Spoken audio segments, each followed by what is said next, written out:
Good morning to you all, and welcome to this meeting of the full council. And I'd like to hand over to my chaplain, Bill. Let us pray. Heavenly Father, we humbly come to you today and thank you for the delight of knowing that you hear our prayers. We pray for all the persons here who have dedicated themselves to serving our county of Lincolnshire.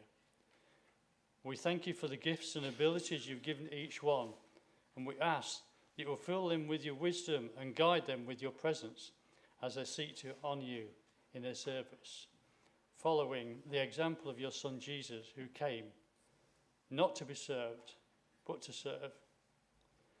Almighty God, recognising the responsibilities that you've laid on each of those gathered here, we ask that each person will serve with great integrity the communities you placed in their care. Guide the discussions that take place, that all decisions may be to your approval and receive your blessings. We pray especially in this season of goodwill, marking the birth of our Saviour Jesus, that you will help us all to care for those who are in need in our communities, to show the same love Jesus demonstrated when he walked this earth, caring for the sick, the hungry, the lost and lonely. We pray this in the name of Jesus Christ our Lord. Amen. Amen. Our Father God, rejoicing in your love, we now bring to you the prayer Jesus taught us. Our Father, who art in heaven, hallowed be thy name. Thy kingdom come, thy will be done on earth as it is in heaven. Give us this day our daily bread, and forgive us our trespasses, as we forgive those who trespass against us. And lead us not into temptation, but deliver us from evil. For thine is the kingdom, the power and the glory, forever and ever. Amen. Thank you, chaplain. I'm going to get up and go live in a minute, so if you want to sit down just where you're going to get up. Right, before we start the meeting proper, I'd like to welcome our special guests. We've got Roddy and Elaine from Blind Veterans UK, and we've got Ollie from Macmillan Cancer Support.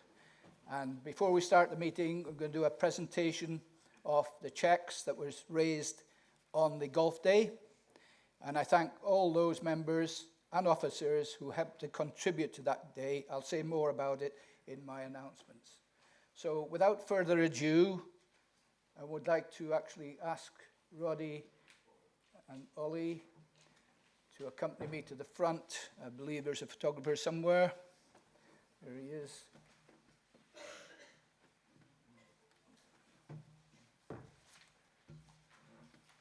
Right. You want to come either side? Elaine, you want to stand as well? Why not? Here we go. Smiles.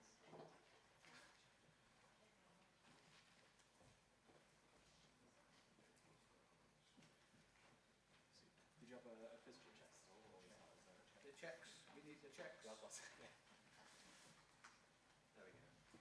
Right. There you go. So, do you like that? Okay, here we go.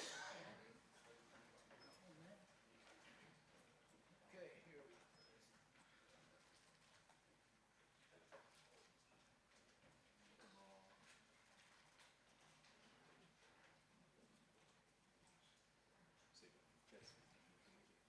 Thank you very much. Thank you.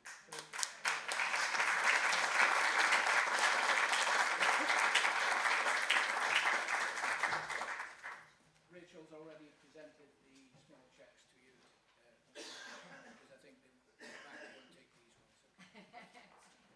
So if you'd like to sit down, Ollie, I believe you have to leave us. You've got to go to another meeting, but you can stay if you wish.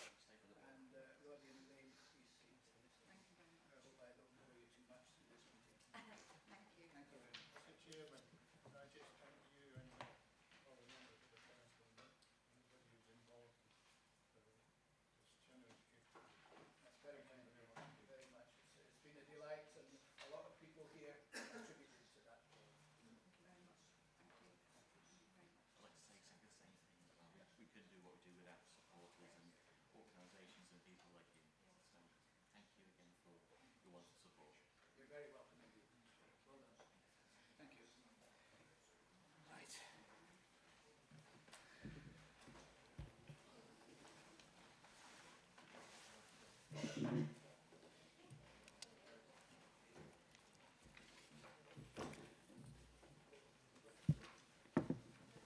We're now moving back to the agenda, which you all have copies of. Just a couple of housekeeping rules. These proceedings will be live streamed and recorded. Please note there's no fire drill or fire alarm test planned. In the event of a fire alarm sounding, please leave by the nearest fire exits and make your way to the car park at the front of county offices. Members should be mindful that the high-performing loop system is sensitive to any type of noise in the chamber. Ambient sound from the chamber immediately prior to meetings and during open session may be picked up by the loop, and therefore councillors should conduct private conversations outside of this chamber. The loop will be muted at the close of the meeting. If a member would like to speak, they should raise their hand so it can be clearly seen. Requests to speak will be monitored by the Democratic Services and managed by myself with the assistance of the Chief Executive. When I invite you to speak, you should press the button on your microphone to make it live. Please speak directly into the microphone and press the button again to switch it off once you have finished speaking. Thank you.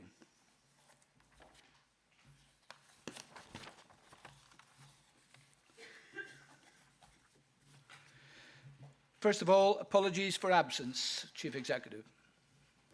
Thank you very much.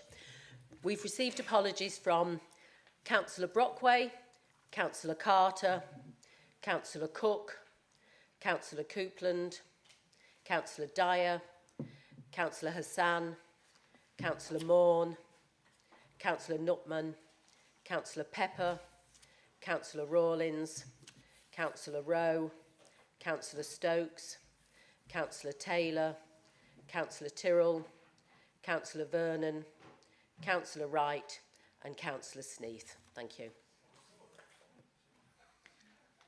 Thank you, Chief Exec. Secondly, we'll move to the declarations of councillors' interests. Councillors are to indicate if they have any interest they wish to declare. Do councillors have any interest they wish to declare? Yes, Councillor Alex Hall. Thank you. I'd like to declare an interest on item 10 for the Conservative motion. I'm a farmer and landowner, so I'll leave the chamber for this motion. Thank you. Okay, yes, Councillor Tomash. Thank you, Mr. Chairman. Item 10 for the same reasons, and I shall leave too. Thank you.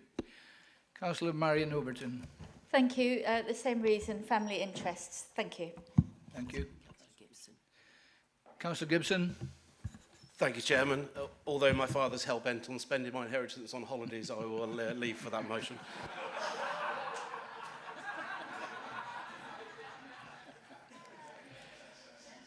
I can see you're in the Christmas spirit. Obviously, councillors are reminded if you've already declared interest on the DPI, then there's no need to go there. But surely, sorry, Councillor Murray. How could I forget? Thank you, Chairman. I don't have an interest to... Sorry? Okay. I don't have an interest to declare, but I think it might be helpful if we could be reminded what you have to do if you think you might have an interest.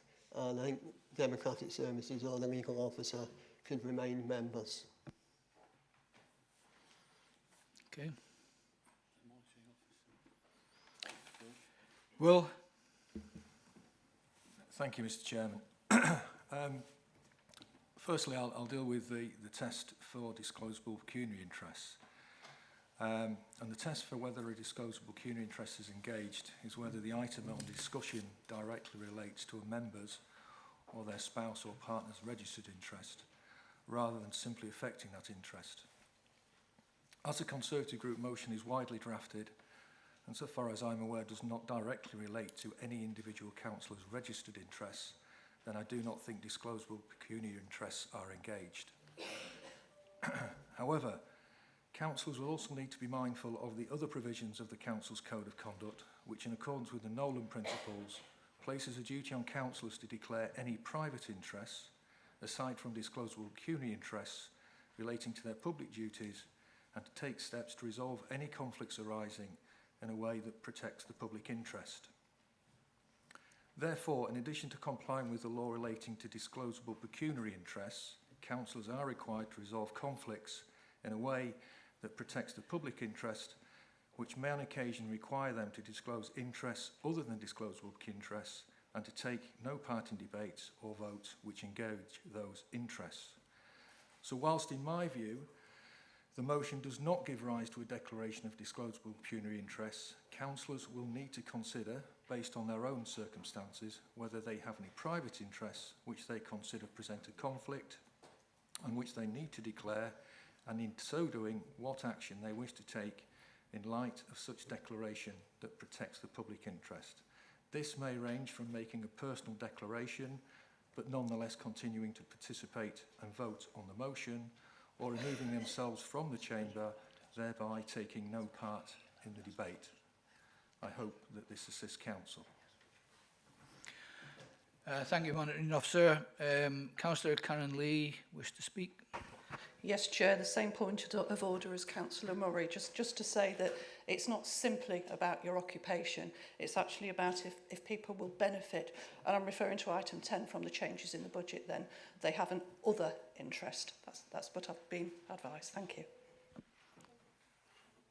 No, nothing to add. Thank you very much for that. No other hands up, so we'll move on. Thank you. Item 3 are the minutes of the meeting of the Council held on the 13th of September 2024, and I'm asking that the minutes of the meeting on that day be approved as a correct record, and I will sign them later. Can I have a show of hands that they're a correct record, please? Anyone against? Any abstentions? Yeah, that's fine. Yeah, thank you. 2 abstentions. Thank you. Item 4. Well, since the last meeting of the Council, I've been busy carrying out civic engagements around the county. As always, I would like to thank Vice Chairman Councillor William Gray, thank you William, for deputising for me at events which I've been unable to attend. A highlight for me was the charity golf day held at Blankley Golf Club in October for my 2 chosen charities, Blind Veterans UK and Macmillan Cancer Support. Both of them are close to my heart. I think I may have mentioned that in the past, but certainly from personal experience, they were close to my heart and are. It was a fantastic day. We had great weather, and I was astounded that we raised in excess of £4,000.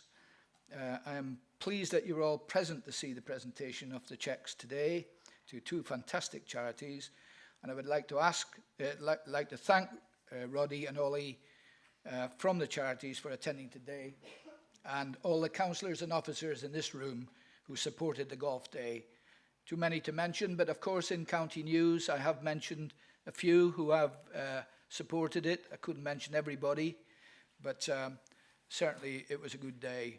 And I would like to give special thanks to Rachel, Civic Officer, somewhere. Rachel did a fantastic job helping me run that competition on the day, and I'd like to personal thank her.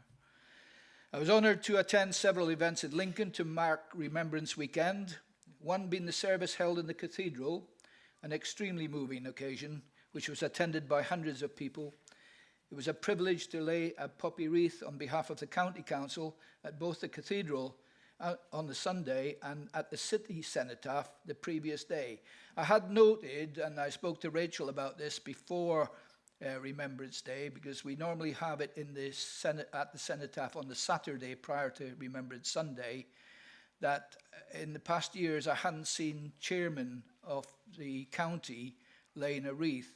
And I think the obvious answer for that is because they will be laying wreaths in other parts of the county. But being a Lincoln person or councillor, then I thought it was an opportunity to take up that laying a wreath on behalf of you all here as county councillors.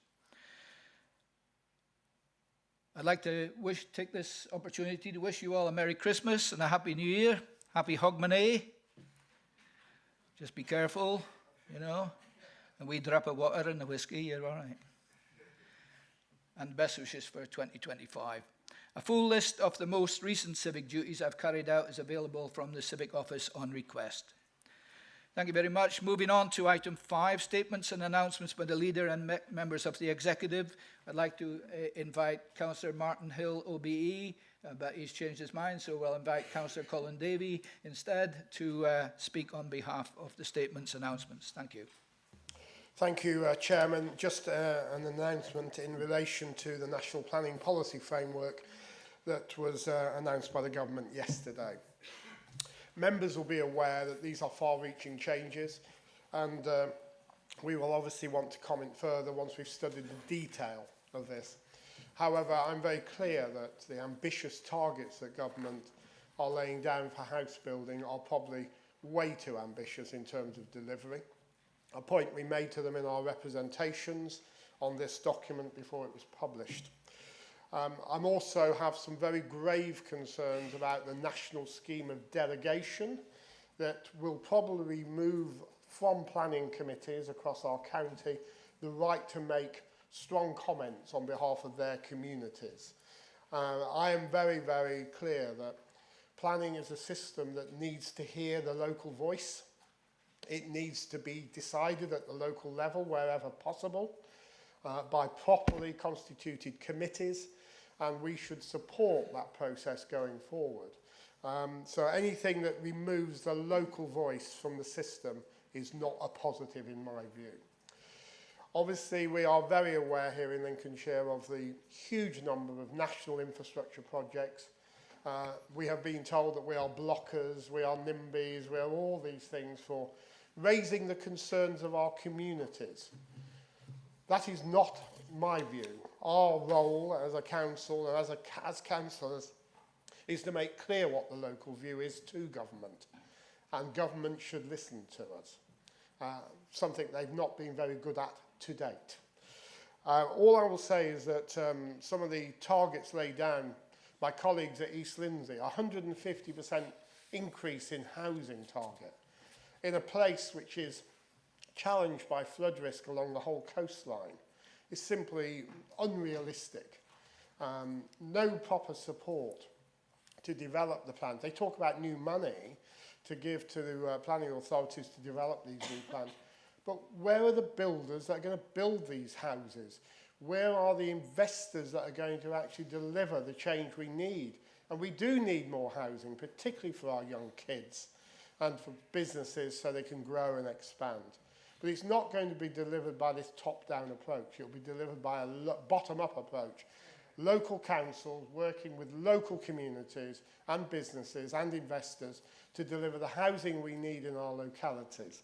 So I'm making it very clear today, I shall be supporting my district colleagues on these matters going forward. I want to make sure that they are supported wherever we can support them, but also I shall respond fully to the government's announcement. I'll be circulating a note to all of you next week. Thank you, Councillor Davey. Thank you, Chairman. Just it's a busy time for government at the moment. There are two more announcements which are due next week, two more white papers. The first of which will be, it's not one more white paper, I do apologise. The first of which is the devolution white paper, which we are here, will be announced on Monday. And that will be about the new government's future plans for devolution, which I understand will be quite far-reaching in terms of what they see as the future shape of local government in this country. Our devolution deal will not be affected. Obviously, that is part of the current or the existing legislation, but obviously I think there will be some serious discussions to be had when that comes out, and obviously we will let councillors know what our analysis of the white paper and what it means for Lincolnshire. The second one is the budget announcement for this council is due on the 19th of December. That's the date we've been given, and if just to remind members that we had the overall settlement for local government about a fortnight ago, and I think there were some concerns in that certainly in terms of the rural services delivery grant, the government has announced it's removing that across the whole country. That will actually mean a £9.4 million net loss to the county council. Government have indicated that they are going to give us, there will be other grants available, in particular a new grant for a packaging tax, as it probably will be called, and we will get some money, approximately around £7 million instead for that. I think the bigger problem is the national insurance increases. So the direct cost to the county council for our employees, we've calculated at around £5 million. Government has indicated that it will compensate us for that. The bigger problem is the indirect costs for all our contractors, particularly in social care. They will all be subject to national insurance employer increases. We've calculated the cost of that at around £15 million. So we'll wait with interest to see when we get the settlement, but I think there is a concern that despite what the government's announced, we're not totally convinced at the moment that we will not be worse off when those announcements are made, because we are talking nationally some huge sums of money to compensate for the national insurance.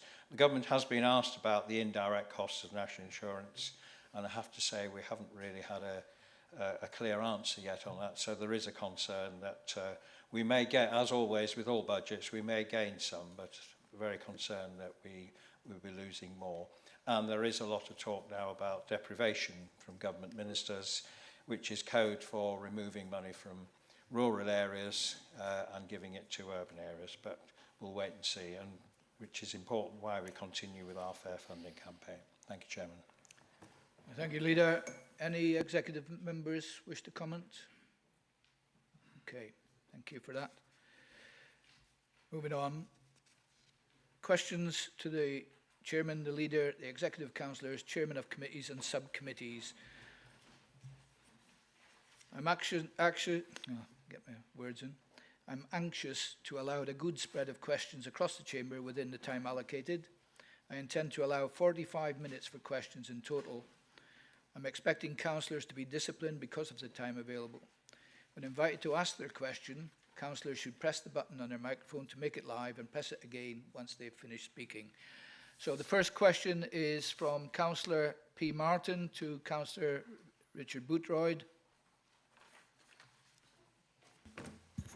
Thank you, Chairman. Very quickly, can we have an update on the current situation with the Deepings Leisure Centre, please? Thank you for the question. It has been probably a difficult time for the CIC over the last few months with regards to the funding that is coming through after the change in government. So I had a very proactive conversation with one of the CIC members yesterday where they looked at a slightly change of course for the future of the services there in conjunction with the Ampton Trust, which is the school. I look forward to hearing more details, but LCC remain committed to the promises we made to date and look forward to hopefully seeing a deal that we can all get behind shortly. Thank you. Thank you. Next question is from Councillor Kevin Clark to Councillor Colin Davey. Thanks, Chairman. Councillor Davey, it became apparent during the last floods that residents were unsure who to contact once, water entered their houses. Not all residents have connection to the internet, especially the elderly ones. Can information be put in the next county news to inform the residents what to do if they are flooded? Because, like I said, last time there was an array of phone numbers, Floodline, Anglia Water Board, district councils, no one wanted to know. So, if we have that, at least they'll know what to do. Thank you. The answer, Councillor Clark, is yes, in the sense that we should make sure all our residents are as well informed as we possibly can make them. So we will look at that, and I'll ask officers to take away if we are missing something on the communication side of things. So happy to look into that for you. Thank you. Next question is from Councillor Paul Skinner to Councillor Martin Hill, OBE. Thank you, Chairman. Question for Councillor Martin Hill.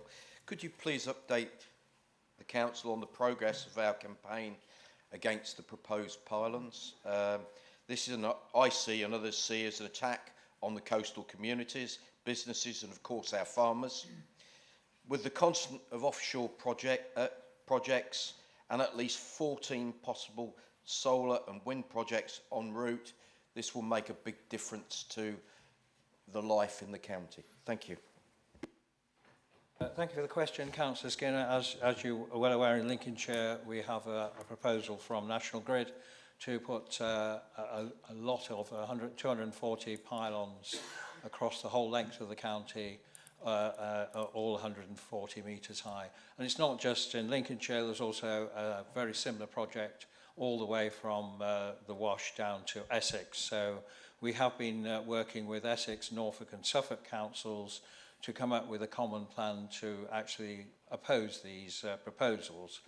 So there have been various briefings with the National Grid, and the government are currently saying that they are not going to take any notice of any objections, and also regarding Councillor Davies' earlier comments about the new planning proposals, there is a concern this will be waved through. So I think the common theme between all the 5 councils or 5 county councils involved is that we do not believe actually that putting pylons, building a load of pylons on land is actually going to be more expensive than putting the cables on the sea. I think we all accept this power has to come from the North Sea somehow, but why it then has to be on overland is not acceptable. So we have now written to National Grid. We've had some briefings to say, can you please give us your calculations and justify your announcement that somehow putting the cables on the seabed is a lot more expensive than building a load of pylons. So we haven't heard back from them yet, so we have now issued a Freedom of Information request to National Grid to say, please can you, we are now demanding that information. We haven't yet heard back from them, but I would say that, and our view has been all along, that we don't oppose things for their own sake, but if there are, just like ourselves, if we are, or any other developer, if there is a proposal on the table, it is only right that the public and interested parties can actually see what the basis of these statements are, because frankly, we don't believe them, but we are inviting National Grid to come forward and tell us why they're true. So the campaign is continuing, but we will not give in, and we're not going to allow all of the east coast of England to be actually industrialised by a load of pylons. And I would add, this is just the start of it. There'll be more massive pylons proposed in the future, which will go elsewhere in the country. The actual permission, the formal permission won't be started, permission process won't be started until next summer, and then obviously we'll be able to respond formally to National Grid when they put these proposals forward. But in the meantime, I think it's only right that they should share with us the basis of their calculations. Thank you, Chairman. Thank you.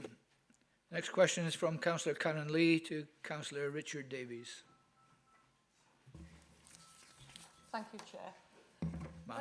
In the October budget, the Labour Chancellor announced an increase in funding for local councils to fix potholes, and it represents an almost 50% interest on what the Conservative government spent last year. And I know we don't know exactly yet what LCC will get, but I want to put it on record right now that the Cathedral Quarter needs resurfacing, so that's my bid in there. But my question to Councillor Davies is, will you join me in thanking the Labour Chancellor for the extra funding for repairing Lincolnshire's roads? You'll be lucky. Yes, thank you for the question, and as you'll appreciate, as a keen follower of tax and spend policies, I'm obviously delighted that the Labour government have reduced LCC's net income. No, it's disappointing, isn't it? We can cherry pick bits of funding, but the reality is, I'm afraid your government is cutting funding to Lincolnshire, and that is only going to be a detriment to not only you as a local member, but also to the travelling public. But I do take on board very positive your comments about your area, and I'm sure we can look at it at the next Transport Board. Thank you. Next question is from Councillor Mrs Marion Overton MBE to Councillor Colin Davey. Thank you, Chairman. Last night, a huge number of people arrived at North Kesteven District Council to hear the debate where councillors voted against the vast solar industrial developments on open farmland, while over 600,000 acres of commercial roof lie vacant. I'm impressed and pleased to hear the campaign about the pylons, but we already have the pylons, and once you've got pylons, you've got the opportunity for vast acres of solar. These two campaigns, I think, need to run together, and I hope, and my question is, will you be able to support our campaign against these vast solar on farmland? Thank you. Thank you for the question. And as you know, for a while, I'm a passionate campaigner for the countryside. I've always believed that if you want to do renewable stuff, there are better ways of doing it. We've been doing it in this council, putting our buildings on our rooftops for a long, long time. And it is quite interesting that, of course, the MPPF doesn't address any of these issues. You know, you are absolutely right. There is tons and tons of commercial roof space, great big sheds all over the place. You know, look at those at East Midlands Airport where Amazon have their warehouses. Where are the solar panels and all of those? That's where they should be going. We should utilise brownfield land first and always, and we should not be putting this stuff on our best and most versatile farmland. So I'm totally with you. And the point I made earlier about communities having a voice, taking a decision, you know, you've expressed that adequately last night. You've taken a view. Your community don't want it. Government needs to listen to local voices, not override them, and not treat them with the disdain that has been shown recently. And we all heard, for some of you may well have heard, the car crash interview of with the Energy Secretary this morning with Nick Robinson, who couldn't answer the fundamental questions that were put to him around what all this is about, and what it's going to do, and what it's going to achieve. You know, at the end of the day, we have the most expensive energy in the world. We're driving our businesses out of this country, and we are going to collapse our economy with this mad pursuit at the pace they want to do it. We all want to see cleaner energy forms. We all want to see things done in a proper way. This is not the proper way. Thank you. Thank you. Thank you. Next question is from Councillor Matt Bowles to Councillor Richard Boothroyd. Thank you, Chairman. Councillor Boothroyd, could you provide an update on the current condition and future plans for Longwood House in Gainsborough? We obviously met there over a year ago now, and I think we were both shocked at the condition. So I'm just conscious of seeing what the future holds while the properties around it are being renovated. It is standing out like a sore thumb, worse and worse all the time. Thank you. Thank you, Councillor Bowles. Yes, I think we were both shocked at the condition after the property had been broken into and ransacked. It's something that's on the actual properties on our disposal list at the moment, and we're working with our estates team to obviously bring that to the market. Or the other option we've got is to actually work with the landlord to see whether it's worth actually saving the building with the condition that it's in. It's slightly unique because we own the building, but we don't own the land that the building stands on. So we pay a ground rent each year. So we're looking at legal and the areas around that to see whether we can actually demolish it, and then we'll go forward and we'll do whatever repairs we need to do if the case is that we can't knock down. But it's being managed at the moment by our maintenance teams, so they have regular visits, regular checks to make sure that it's not getting any worse. Thank you. But I'll keep you in touch as soon as I know where we're going with it. Thank you. Next question is from Councillor Mrs Alison Austin to Councillor Colin Davey. Thank you, Chairman. Councillor Davey, I'll put a little bit of my preamble in to set the scene for perhaps newer members of this council. On the 5th of December 2013, take the note of the date, please, we had a tidal surge in the North Sea that came up and caused a lot of flooding in Boston. The Environment Agency that night evacuated their own pumping station, Black Sluice, whereas they then left people like me, my husband, then to warn all the residents in the nearby area to get out of their properties. Right, some good did come out of this though. Boston got the barrier, great. And, you know, really, really grateful for that. And the Haven Bank scheme, which raised the height of the banks right from the wash up to the town, that was good. However, well, the height of the riverbank now behind the houses on Wibberton Low Road is really impressive. And you might say, great, job done. But no. Unfortunately, the Environment Agency still has not decided where the boundaries of the rear houses, of the rear gardens of several houses should be. There's that temporary, I think it's called Harris or something, fencing just sort of at the end of them. What's more, the long-distance Macmillan path is still fenced off and is not accessible unless you go into the industrial estate. There's some brand new steps. Don't know where they go. And then there's yet one more thing. Fast forward now to the 4th of June 2021. New gates for the dock. Councillor Austin, could I just ask you to ask the question, I am, please? but this is quite important, this bit is. Well, you'll be running out of time shortly. Right, I'm just about there. The gates for the new gates for the dock came up. They're in a barge. They've got EA logo under Union Jack. 2024, they're still sitting on that barge. Councillor Davey, please could you politely ask the EA to finish the jobs they have started, both for the protection of residents and for the economy of the port. Thank you. The answer simply to the question is yes, I will certainly raise the matter with the EA. It's always worrying to hear that things ordered are sitting in the sidings, as they say, unpacked, unused and not put in place. So I'll happily raise that issue with them. Thank you, Councillor Davey, for your succinct answer. Next question is from Councillor Rob Kendrick to Councillor Richard Davies. Thank you, Chairman. Councillor Davies, I'd like to draw your attention to the junction of the A15 and the B1202, which is in my division. There have been a number of accidents recently along that stretch of road.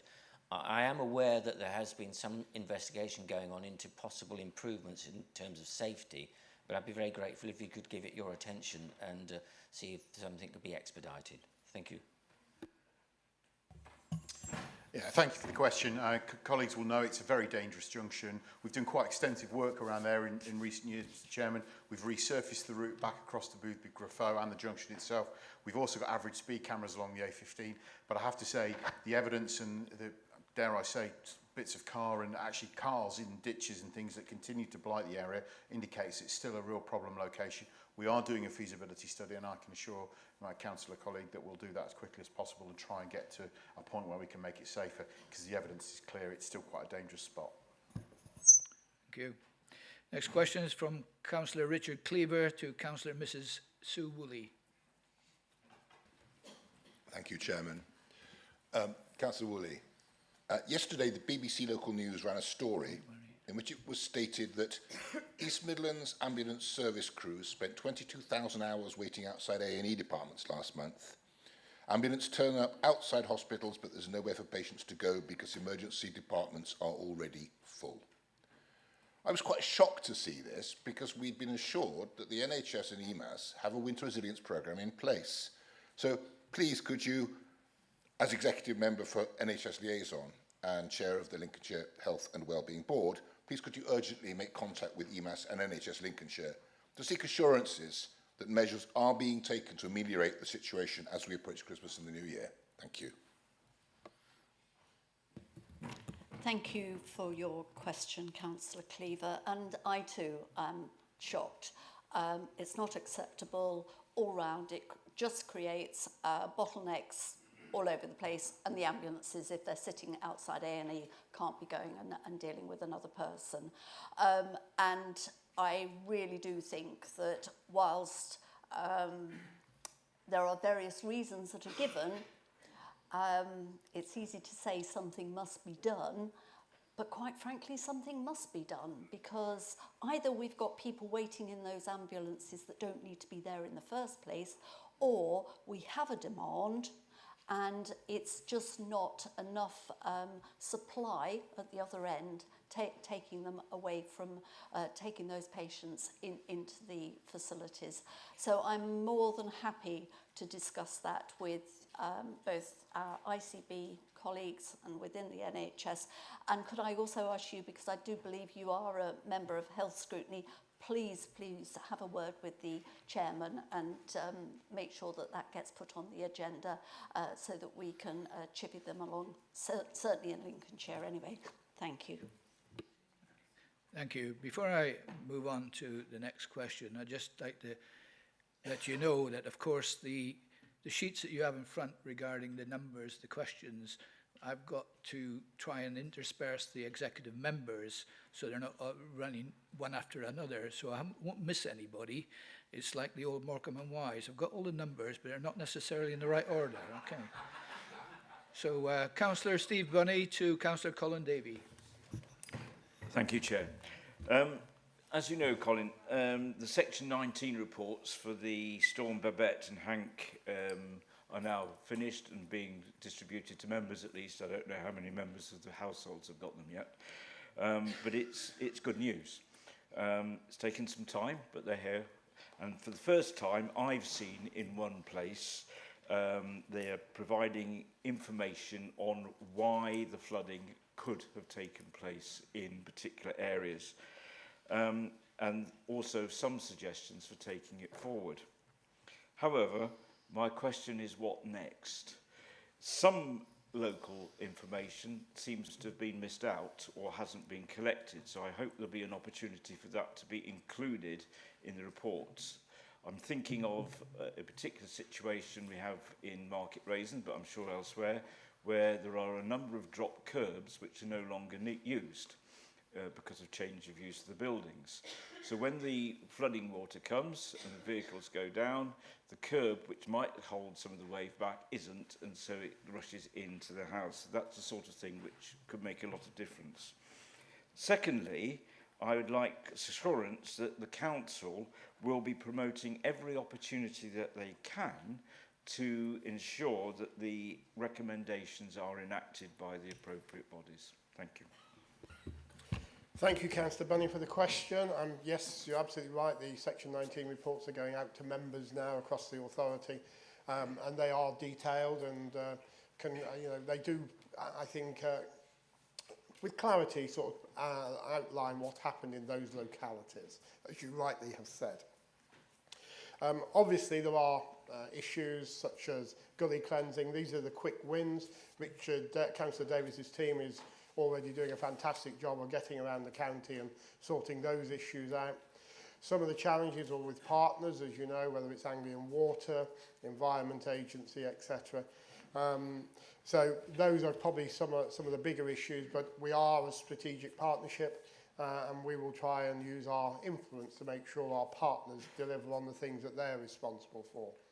And of course, we will be bringing forward a programme of actions next year to deal with some of the issues that have been picked up.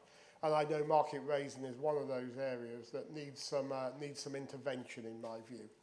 So we will look at that. But the point you make about drop curbs on properties that are no longer used is an interesting one, and we'll look at that and we'll take that away. And we'll keep you informed next year with an announcement probably in late January, February. Thank you. Next question is from Councillor Rob Gibson to Councillor Mrs. P.A. Bradwell, OBE. Thank you, Chairman. Councillor Bradwell, thank you for your statement and specifically the update on the Afghan relocations and assistance policy. After completing 24 years in Lincolnshire Army Cadet Force, I feel quite well placed to describe to you how valuable this hobby is to our youngsters right across the county. Lincolnshire Armed Cadet Force has something in the region of 1,000 cadets, all learning valuable life skills that stand them in good stead for future employment. Beckenham Training Camp plays a vital role, and that will be sorely missed when it's out of commission. Can I ask that the Council push hard for these families to be housed in suitable accommodation as soon as possible? The help they gave our soldiers in Afghan was vitally important, and they deserve better than a 1940s transit camp. And then our teenagers and reserve forces can get back to normal duties.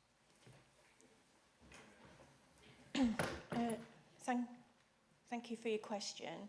I actually have been out to Beckenham to have a look. I'm quite a nosy person, and I like to know where people are going to stay whilst they're in our county.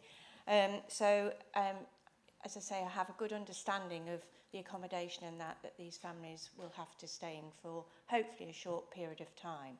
This is a holding accommodation until the families are moved on to permanent armed forces accommodation as well.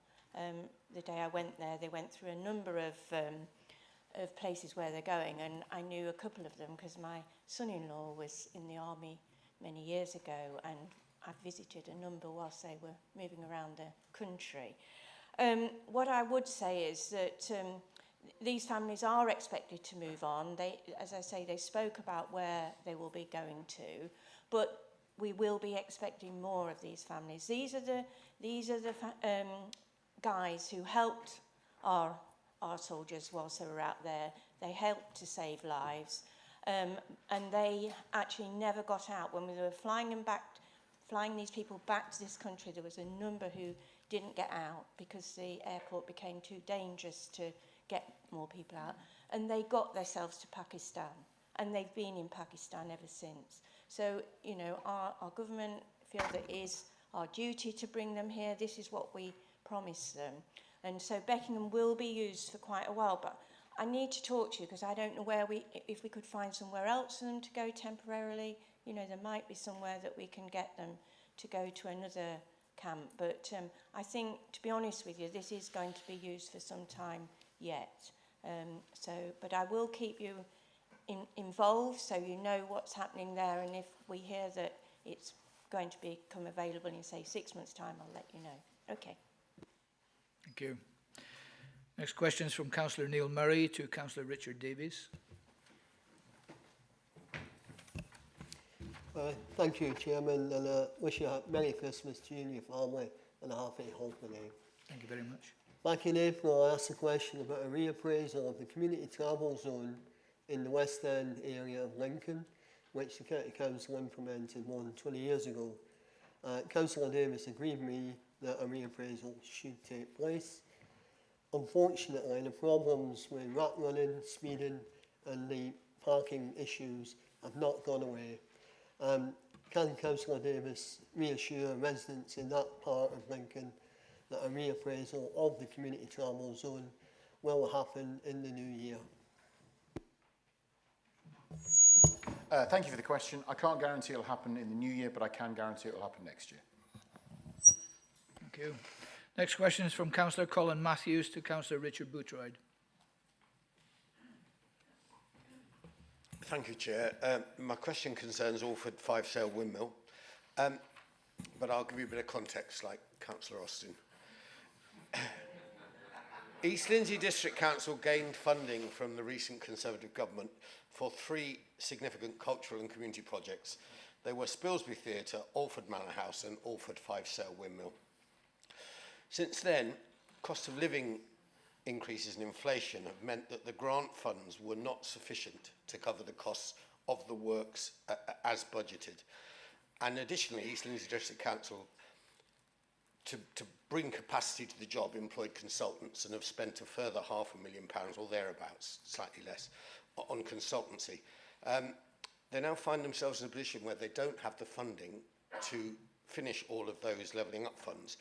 And they have announced that they are withdrawing funding from the Alford Five-Sail Windmill project to backfill the funding shortfall on Alford Manor House.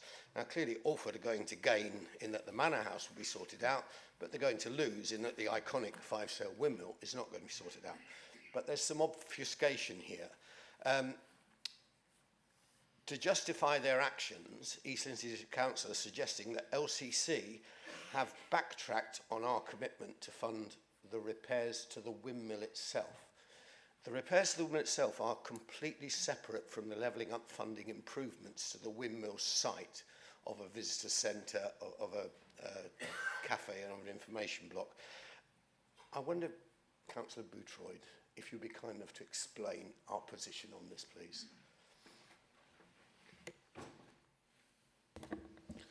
Thank you, Councillor. Windmills, can't seem to get away from them at the moment.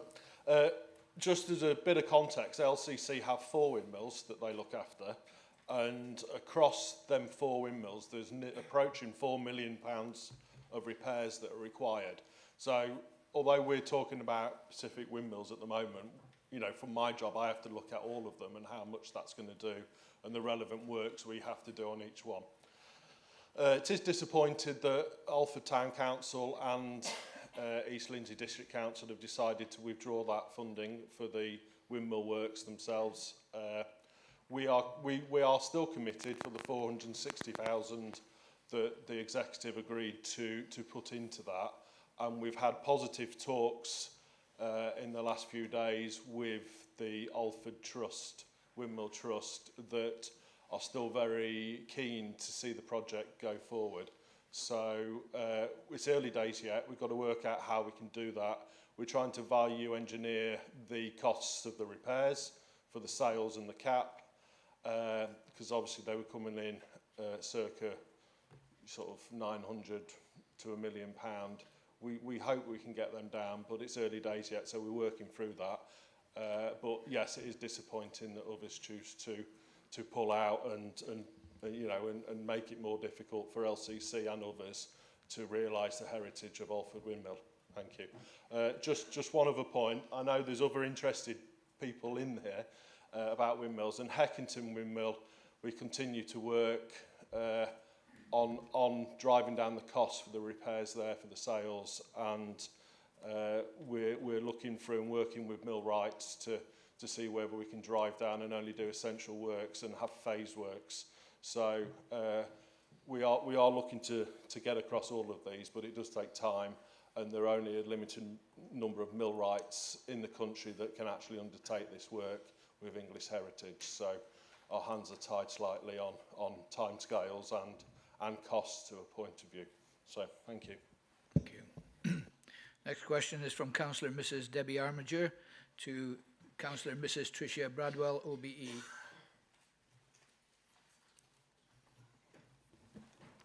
Thank you, Chair. The government recently announced a new free school breakfast club programme that offers a promising opportunity to improve educational outcomes for children in Lincolnshire. By providing nutritious meals before school, these clubs can positively impact attendance, behaviour and academic performance.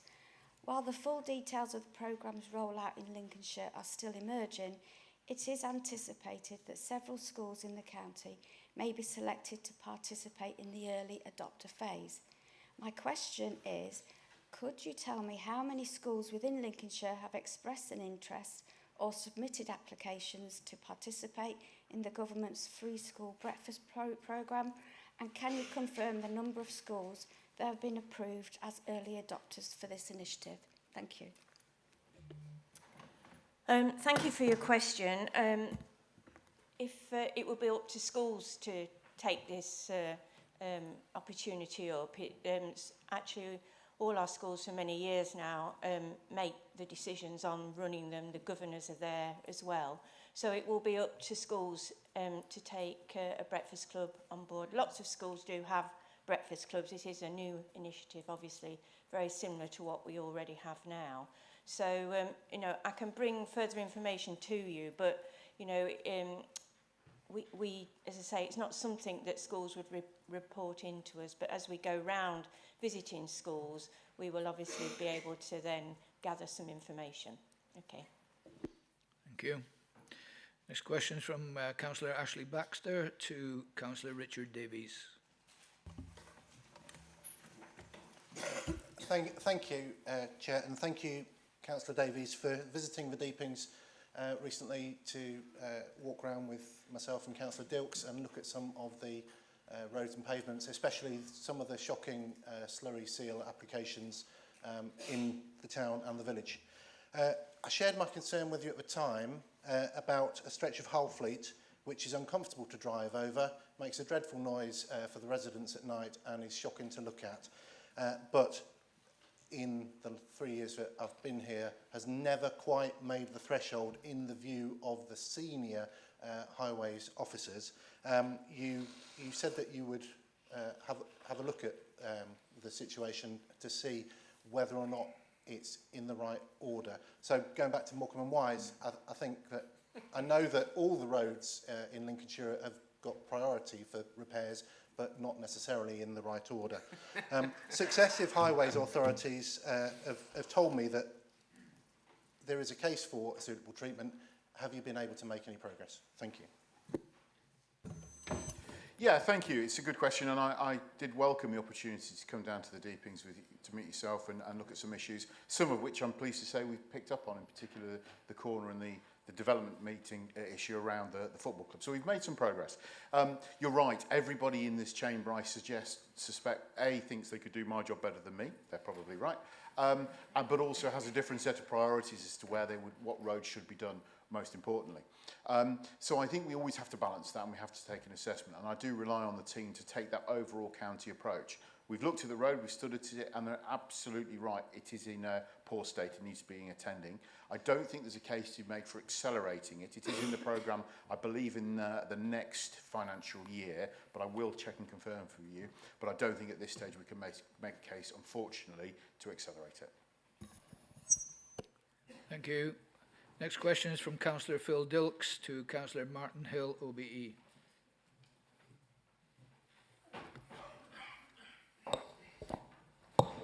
Thank you, Mr. Chairman. Good morning, everyone. To Councillor Hill, as you've already said this morning, there's numerous major government announcements expected in the days before Christmas, which will no doubt keep some of our officers busy over the coming holiday. So as I have the last question, but not necessarily in that order. You haven't. On the paper it was, but no, you haven't. as Leader of the Opposition, may I invite the Council Leader to join with me and all members in wishing our staff and those we're privileged to represent a very happy Christmas, and let's hope for a peaceful and prosperous New Year. Thank you.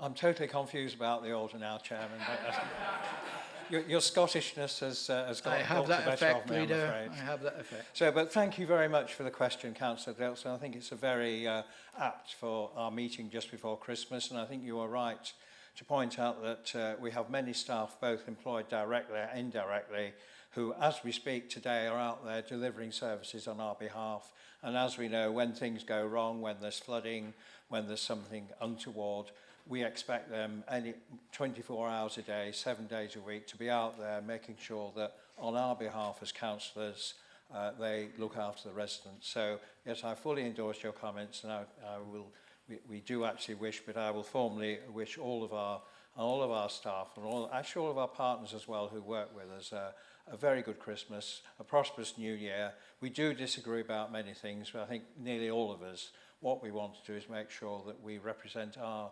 residents, the people that elect us here, as best we can to make their lives as good as possible. So thank you very much, and a Merry Christmas to you, Councillor Dilks. And now to the final question. And my very good friend, Councillor Alan Briggs, who is currently the Mayor of Lincoln, well done on that, is going to ask Councillor Richard Davis a question. Alan. Thank you, Chairman. Please may I ask Councillor Davis about what, if anything, can be done to increase safety at Skellingthorpe roundabout on the A46.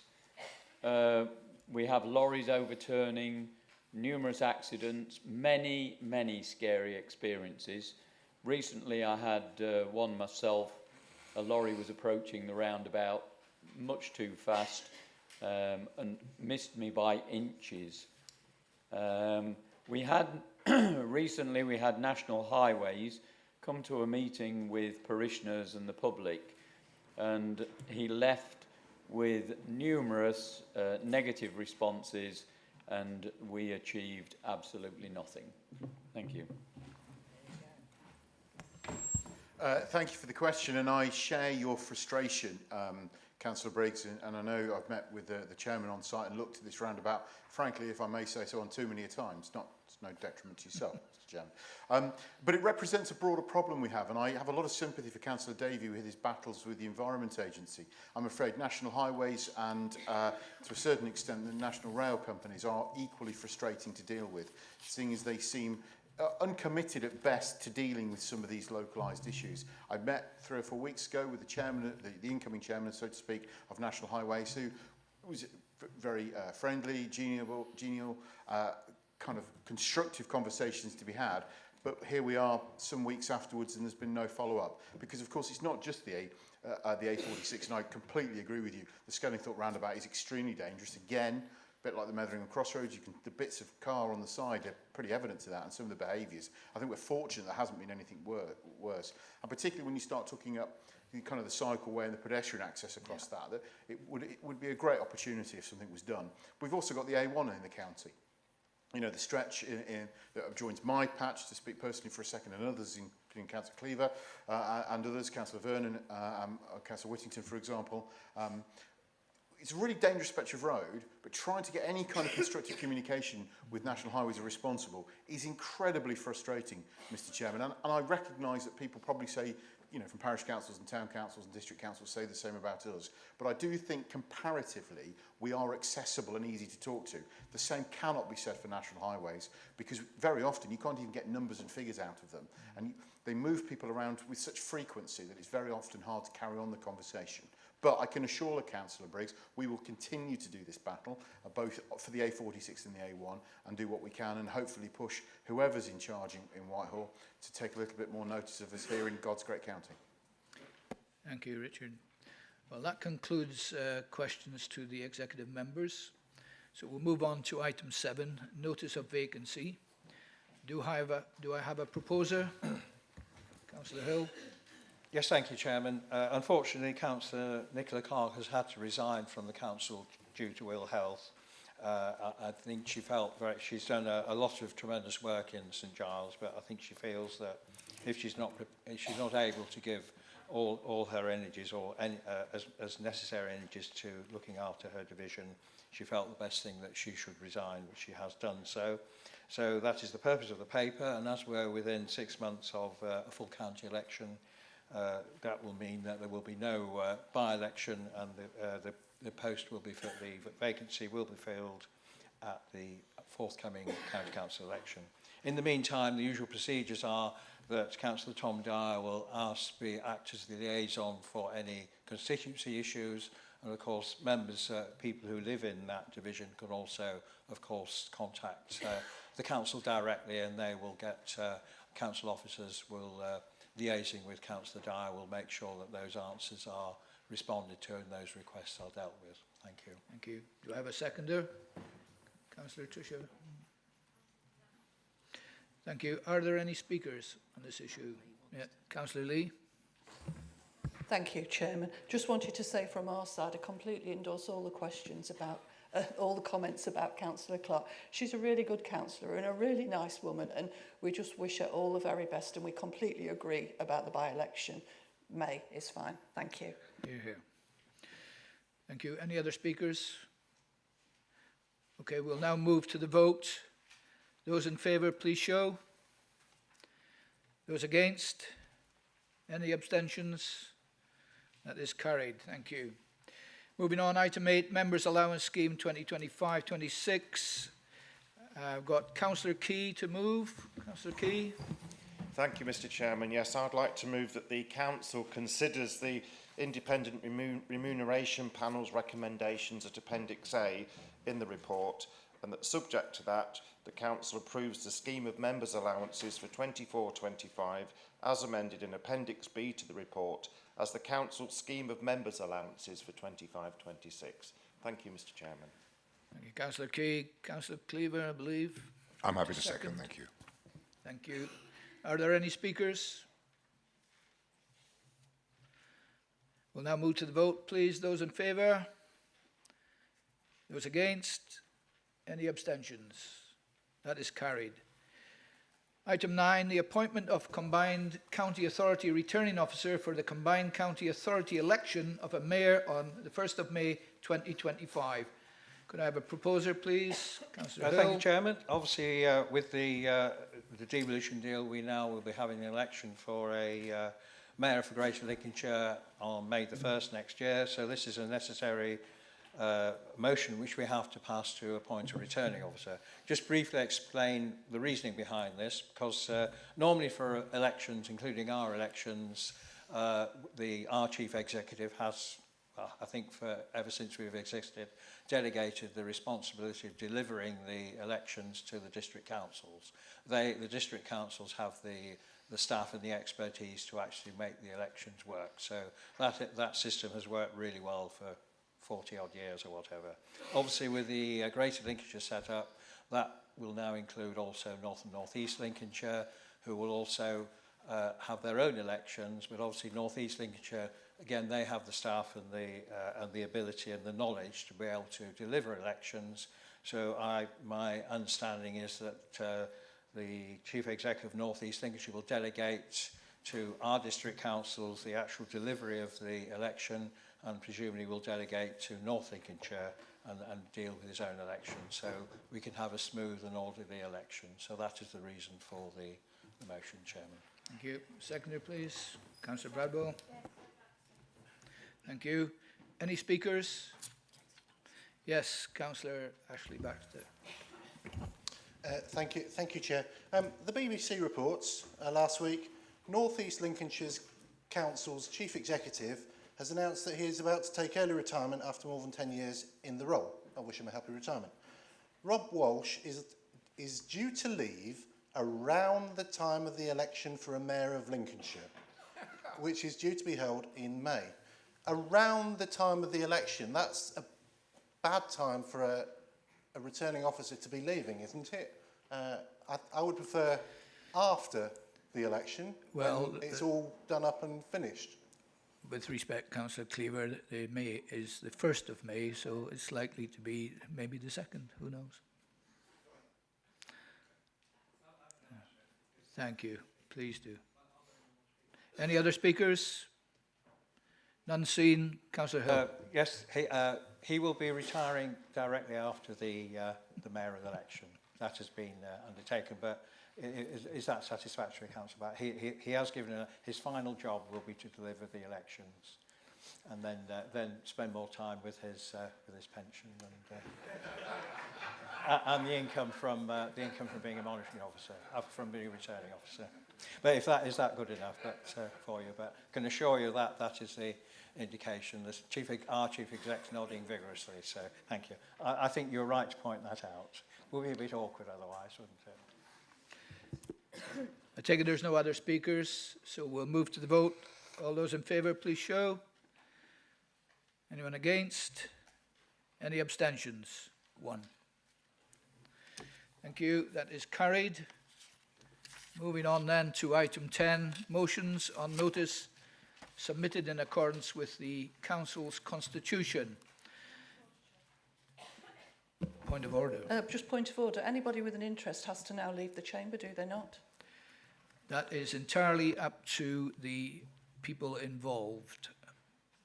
Yes? Yes?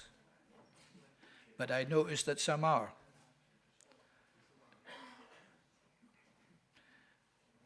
That is under standing orders.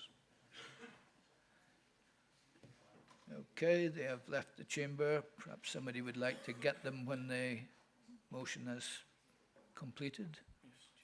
Yes, I'll just wait for Councillor Overton to depart.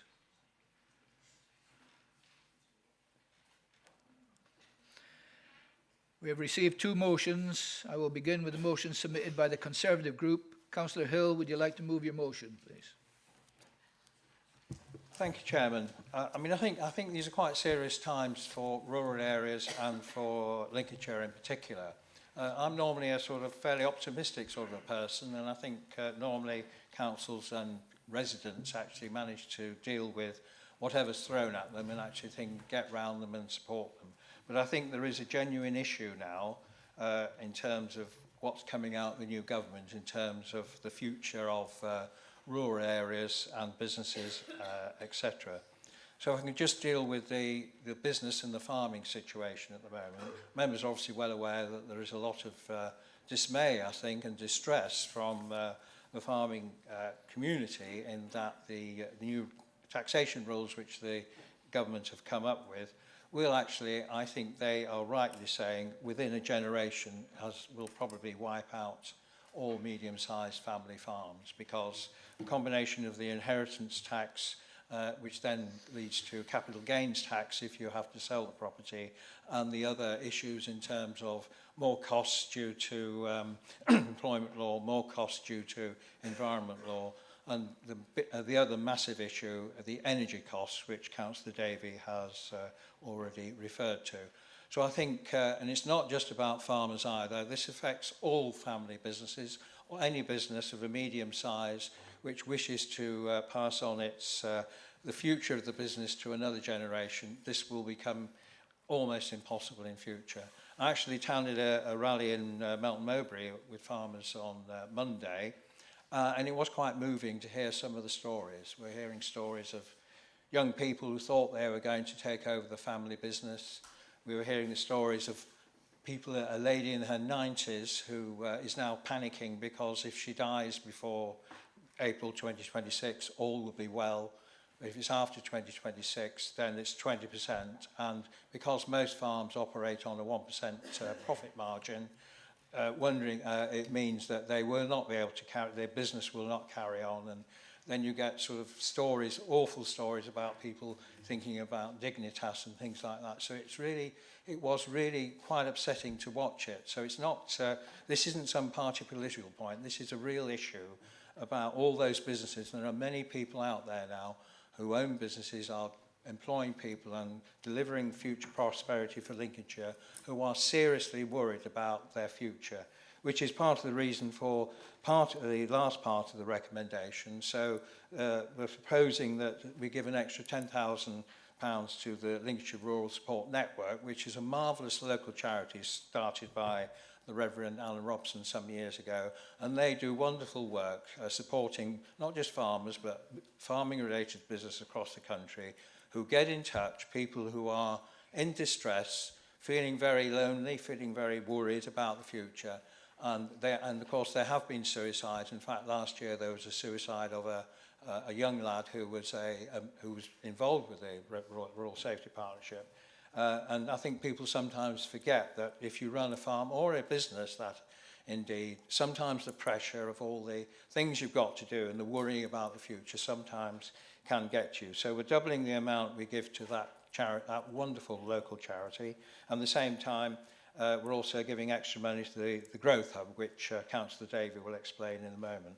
So I think there's an issue there about the future economic vitality of the county on the one hand, which is really important. And I think as a council, we have a duty to point out to the government that the cumulative effect of all the stuff that they brought forward will have a devastating effect, we believe, on many small and medium-sized businesses in our county. The other issue is if all the family farms disappear, they'll just be taken over by corporate enterprises, which of course don't have to worry about inheritance tax. So you'll get some faceless remote body, probably some private equity body who buys up farmland and probably with an eye to getting lots of subsidies so they can put even more solar farms everywhere and get the profit from that. So I think it's a very serious issue, and I think it is our duty to point out to government, which is the point of this resolution, to make sure that they listen. And there are rumours, very faint rumours at the moment, that they are listening and they will try and redo this because it's very unfair. And the amount of money raised, 500,000, is nothing compared to the natural situation. And of course then we hear they're giving the exact same amount of money through illegal aid to farmers in other countries, which is just bizarre. The second part is the infrastructure which is coming, which we've already talked about, the solar panels, the pylons, reservoirs, pipelines, It's all coming, and it's all coming to Lincolnshire. And again, there is a real concern that we've got to accept there's going to be change. And also, I haven't mentioned the massive amount of new housing as well. We're already producing a lot of housing in Lincolnshire, and we're just being given impossible targets. So I think there's also an issue there in terms of we need to protect the environment, we need to protect the wonderful countryside, which we all represent, the people within it, and we need to make sure we do all we can that when progress happens, or bad progress, we are there trying to alleviate it and make sure that we do all we can as a council to defend not only our people, but also our lovely rolling acres across the whole area. Thank you. Thank you. Councillor Davey, second. Yes, Chairman, I'm very happy to second this motion, and I'm going to speak on it now, just because I think it's important to put some context and information into the debate.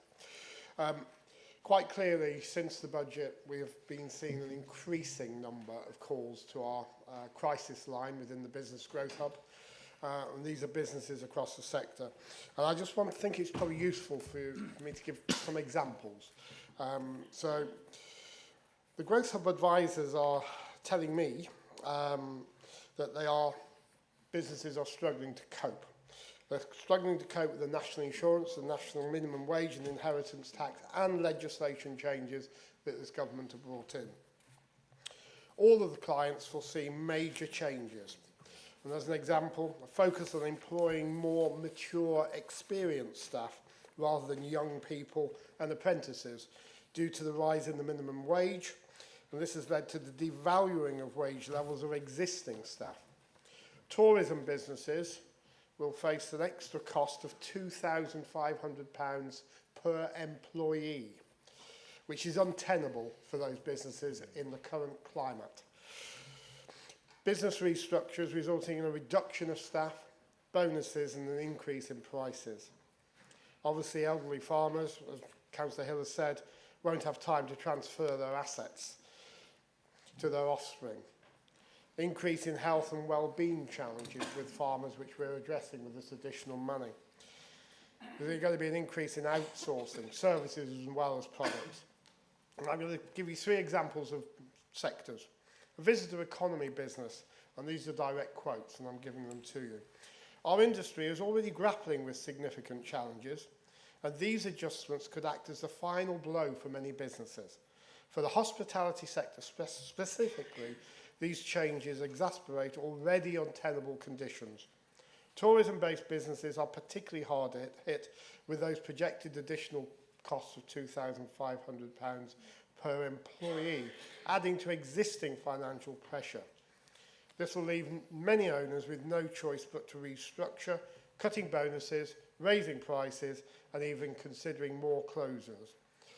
This business said, "We have already pulled out of one site completely and cut our operation in another area of the business." A manufacturing business. The extra employer's national insurance is going to cost us £60,000 per year. Since we export globally, this is not a cost we can pass on to our customers and remain competitive. So it'll be paid for by narrower margin and tighter budgeting, less training, lower bonuses. And we won't now hire anyone without existing skills. And finally, a major food supplier business. We anticipate a cost increase to our business of approximately £350,000 to £500,000. We will definitely need to review staff levels. We're committed to paying the living wage. This will affect our training plans and budget and any further recruitment during 2025 and beyond. It's definitely a negative for business, and we're concerned of the wider impact of our customer base. That paints a very bleak picture, Chairman. I know I'm out of time, so I'm going to wind up. Paints a very bleak picture. This is this is Christmas season, a time of goodwill, a time of anticipation, a time of hope for the future. These changes have plunged us into a bleak midwinter. Thank you, Colin. We'll now move to the debate. I've got 2 speakers so far. Please indicate if you wish. Councillor Lindsay Corrie.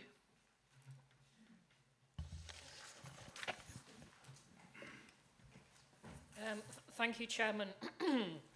I was delighted to propose a motion at the meeting of North Kesteven's Full Council yesterday evening. The motion actually was seconded by the leader of the Labour group. The motion sought to support from members for the leader leader of North Kesteven to write to relevant ministers to apply a sequential test to solar farm applications on farmland. The whole membership agreed that it is unacceptable that best and most versatile farmland is prey to this government's relentless smash and grab ambition to concrete over food producing land without giving thought to its primary purpose of food production. Farmers as growers of food are central to this. You destroy family farms and you jeopardise the whole food chain. Chairman, the Labour government's myopic disregard for farmland, family businesses, the countryside, and those that live in the countryside will ultimately be proven to be folly, destructive, unnecessarily cruel, economically and politically self-defeating. Thank you, Chairman. Thank you very much. Moving on then, Councillor Hugo Marfleet.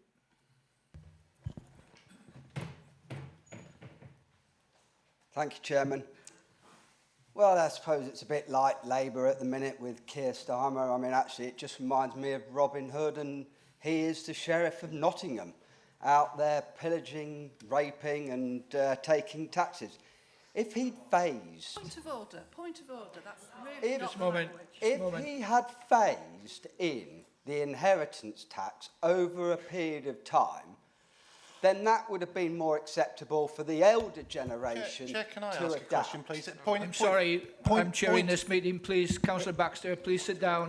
When Councillor Hugo Marfleet is finished, you may get your say. Please sit down. Is it not? Please sit down. Is the Constitution not say that a point of order should be taken straight away? That's unsuitable language for this chamber and it needs to be withdrawn. Well, the point is if you... He hasn't given the elderly time to adapt. He's raiding their pot, just as much as done with the heating bill and the fuel allowance. He just doesn't like the elderly. Councillor Marfleet, sorry. Please sit down for a moment. Okay. Councillor Currently, please sit down, Miss Councillor. I apologise, you're absolutely right. I think I heard right. I think the term was used, raping. Did I hear that right? Yeah, I'd invite Councillor Marfleet to withdraw that, and I would say it's completely unsuitable language for this chamber. Thank you. Do you have the same point of order? Chairman, my point of order was about the way you were dealing with points of order, which you've now settled, so thank you for that. Thank you. Councillor Marfleet. Thanks, Chairman. I'll withdraw the word that was used in the olden days, but for now we are in modern England, so I will withdraw it. I had no intentions of relating it to the actual process of that word. But the point is that he is stealing from the elderly, and he has given time for the elderly. If you're suddenly 80 and you've got a farm, you might not make it to 85. You know, and it's straight in, and it's gone. If he'd actually phased it in, it would have then at least been family planning and given farmers and their families opportunities to actually progress and sort out these issues. Anyway, the other thing really is actually food exports are down 17%. I mean, I'm from agriculture and the food industry. You know, there is so much more we can do to support agriculture. Can you hear now? Good. There is so much more we can do for agriculture and food. But not only just agriculture and food. What we specialise in Lincolnshire, energy, agriculture, food, water, we are masters of all of those. But the point is, DEFRA, we can't export. That's why exports are down. We need to make it easier for food to be exported, for the fish industry to export. You know, work with industries rather than tax industries, because if you work with businesses and industries, then they make more money, and actually they end up paying more tax. But at the minute, what with NI and everything else, we're killing our businesses off before they're given a chance to expand and grow. You know, let's help industries and businesses flourish and stop this raiding of tax before they've got a chance. And that's all I can say. It's just wrong. Thank you. Thank you, and well done on withdrawing your remark. It's Councillor Lee next. Thank you, Chair. I want to respond to this motion, but I'm going to begin by saying that Lincolnshire isn't under some kind of sudden attack. Since 2010, over 12,000 farming and agribusinesses have gone out of business, and farming has got the lowest profitability of any sector in our economy. In recent years, farmers have been faced with rocketing fuel costs, years. The price of animal feed and fertiliser has increased by 44% compared to 2019, and the botched Brexit means that farmers face high costs and bureaucracy at our borders. Some farmers face a mental health crisis. Farming's got one of the highest suicide rates of any sector in the country. But that hasn't come about since July of this year. It's a long-standing situation which the incoming government are working hard to resolve in a manner that's fair to everyone. Labour are committed to supporting farmers and understand that food security is national security. The October budget announced £5 billion to help farmers produce food over the next 2 years, the largest amount ever allocated to sustainable food production. A £60 million farming recovery fund, which will help farmers recover from the impact of flooding, and £208 million to protect the nation from outbreaks of serious diseases that threaten our farming industry, food security and human health. Some wealthy individuals have been buying up agricultural land to avoid paying inheritance tax. And I haven't got time to go into all the numbers now in 3 minutes, but latest figures show that the top 7% of claims account for 40% of the total value of agricultural property relief, costing the taxpayer £219 million. And the top 2% account for 22% of APR, costing £119 million. And it's not fair for a very small number of claimants each year to claim such a significant amount of relief when this money could be better used to fund our public services. Reforms to APR are expected to affect the wealthiest 500 estates each year, and according to HMRC data, 3/4 of claims, that's the smaller farms, won't be affected by the changes. The October budget also delivered substantial extra funding for local government. As I mentioned earlier, an extra £500 million to local councils to fix potholes, an increase of over £680 million in the social care grant, increased funding for our NHS, over £26 billion over 2 years. That's going to help tackle those ambulance waits that people talked about earlier.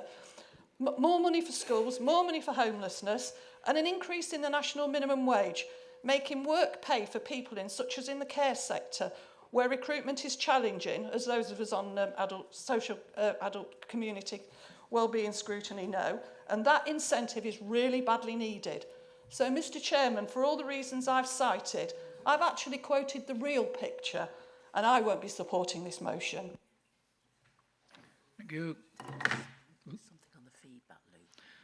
Yeah, there's a bit of feedback going on, but I'm not sure. I can't see anybody else's mic. No, my mic is on permanently. Thank you. It's not me. Right, Councillor Neil Murray. Thank you, Chairman. I have to say, I'm no different to you or anybody else. I don't like paying tax because it kind of feels unfair. But on the other hand, I do like the idea that we have a comprehensive national health service, efficient local government, an army, a navy, an air force. And unfortunately, we need to pay for all that through taxation. So taxation needs to be fair. That means that the people who've got the greatest wealth should pay more than the people who have not got that great wealth. And when I read the motion, I was a bit surprised. Like in paragraph 4, it asserts that changes in rural taxation will have a devastating effect on small farms. I've looked at the numbers, Mr. Chairman, and as I understand it, the threshold for the taxation is very high.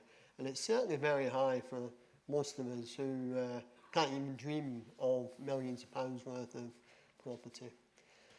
Now, I do know, because I heard them say it, Jeremy Clarkson apparently is really upset. He bought a farm deliberately because he knew he could escape inheritance tax. That's why he called it diddly squat.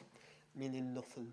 And I'm sure in Lincolnshire, Sir James Dyson won't be that happy either, because he's bought up loads and loads of land in Lincolnshire, presumably with the same tax dodging aims.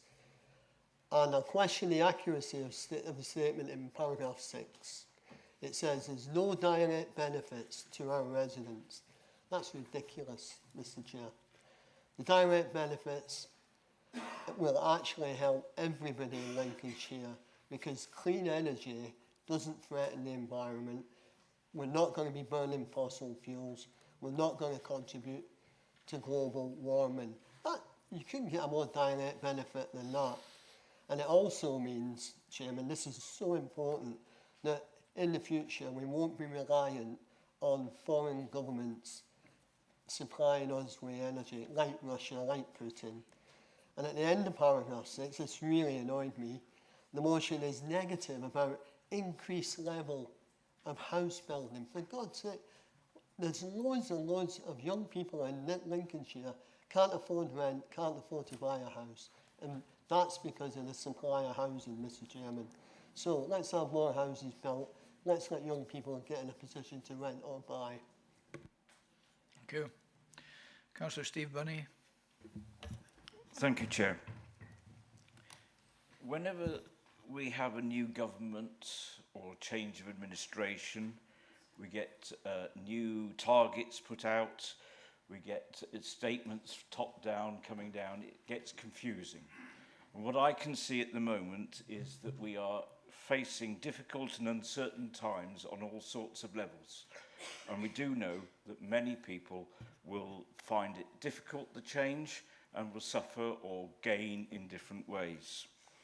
To me, I feel that we need time. We need to be able to, as we mentioned earlier, look at the local situation and get some of the bottom-up coming through. And in many ways, I feel as councillors, our job is to make sure that those residents of this county, their views are represented, the farmers, the big landowners and others as well. And I would welcome any opportunity for that to come through to debate. I worry about the decline of small farms. We see it anyway. And in my area of Market Raisin, we seem to be getting more and more factory farms, larger industrial units, which are in fact causing problems, both environmentally, they're also taking up jobs, they are changing things, and that is something which has been happening and looks like could be happening even further into the future. I don't know, but that's a worry. And I think that needs to be addressed as a concern to the people around us. I have no doubt that the really big factory farms, the really big estate owners can afford to pay these taxes, but I'm not too sure for the small ones. And I know there's different ways of addressing your companies and that sort of thing, but we just need to have time to sort it all out. And one of the things I fear we might have seen here is a rush into a decision without looking at all the details. I'm also concerned for those farmers, as has been outlined, and people I know, who are very worried about what's going to happen.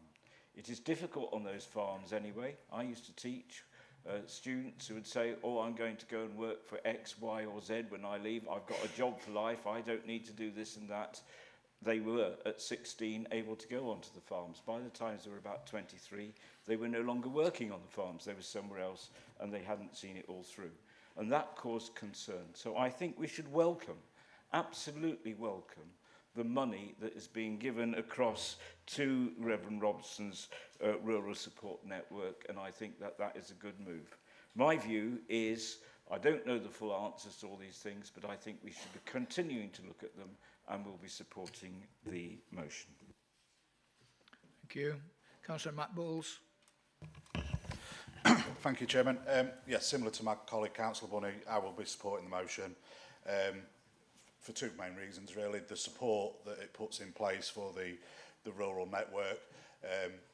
As a grandson of a farmer who committed suicide, I think the more money we can do to support that and those families and stop that happening to other families, I will always support that. Secondly, and I welcome the fact that the additional funding into the Growth Hub is into the whole pot as such. As I raised with you, Councillor Davey, at Economic Scrutiny the other week, I've been contacted by numerous businesses in Gainsborough since these announcements, particularly, as I say, the hospitality industry. And I agree with what Councillor Lee said to a point. This isn't one thing that's broken these businesses. There's been a long history, but these businesses are very clear to me, this is the final nail.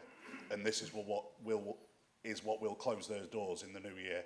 You know, in a town like Gainsborough, where we're trying to rebuild the economy and the nightlife, this has pulled the potential for any nighttime economy in Gainsborough from underneath us, because pubs, clubs, restaurants are just going to close the doors in January. So any support we can give those industries, again, I will support. So I will be supporting the motion. Thank you.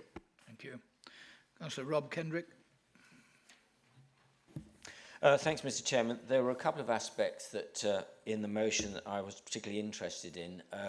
The first one was on national insurance and its effect, not just on businesses, but also charities. This morning we had the presentation to 2 charities. All charities that employ staff will have increased costs. I understand the air ambulance said that it's going to be many thousands of pounds that they will have to find to keep them running. The other aspect that struck me as well was the reference to solar farms. In my division, there is the threat of a massive solar farm, particularly around the village of Scotwick.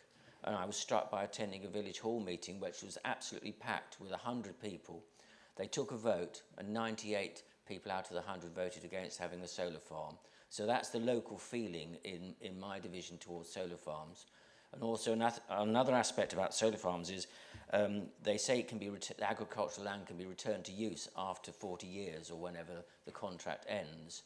But there is some questions about whether it can be, because of the infrastructure that will be placed in the land to build the solar farm. And at the moment, yesterday, solar power produced absolutely zero energy. Gas produced 70% of our electricity yesterday, and wind power about 6%. And as representatives of EDF Energy have admitted to me, it is intermittent. So to rely on these renewables with the current technology and covering our countryside with solar panels certainly won't meet our energy needs, and certainly won't be guaranteed to be supplied for a long time ahead. So those are the 2 aspects I'm particularly concerned about. I was interested to hear the remarks as well about the rural support network. I was actually on the original working party that set up the organisation about 20 years ago, and I'm delighted to see it's flourishing now and providing a lot of support to rural communities. I think that's great. I'm glad that the Council is going to give some extra support to them. And finally, Mr. Chairman, sadly, I think if we meet this time next year, we will have higher unemployment in Lincolnshire. This will be the consequence of these measures, higher unemployment, which will be bad for the individuals who find themselves unemployed, as has been mentioned earlier, in the hospitality sector, tourism and so on, but obviously for the economy of Lincolnshire, with higher unemployment, it's greater cost on the economy and greater cost to the council. So I very much support the motion and feel that we must make our voice heard to government. Thank you, Mr. Chairman. Thank you. Councillor Colin Matthews. I support the motion. I will be supporting the motion. Technically, I won't be affected by the changes proposed in the budget, although technically I'm a farmer. I would be referred to as a farmer because I have a house that's called Poplar Farm, and I have 6 or 7 acres and I have a county holding number. But my farmer friends laugh at me because I'm a hobby farmer. So these headline figures don't tell the truth of the story. I have 2 neighbours. One has 80 acres. He's lived on his father's land. He's got his own land. It's going to stay within the family. He's the heart of the community. I have another neighbour that has 7,000 acres. They have no interest in the community. They've just put in an application to put 4,000 of those acres down to solar panels because they are looking at it a business line, not a community line, and they are saying we can get 1,500 an acre, whereas if we farm it, we get £1. So there needs to be some review of this. It can't be a blanket, one-size-fits-all approach. Our community on the coastal strip is held together by family farms. They are not technically family farm businesses. They are families who are farming and have farmed for generations and have held together their 80 acres or their 230 acres or their 126 acres. They're not viable businesses.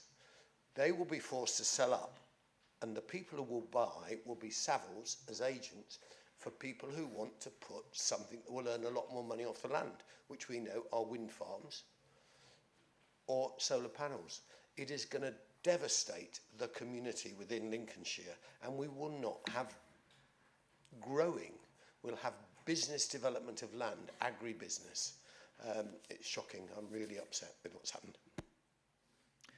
Thank you. Councillor Mark Whittington. Yes, thank you, Mr. Chairman. Yes, I'll be supporting the motion. Just a few pieces speaking to some of my residents in Barrowby.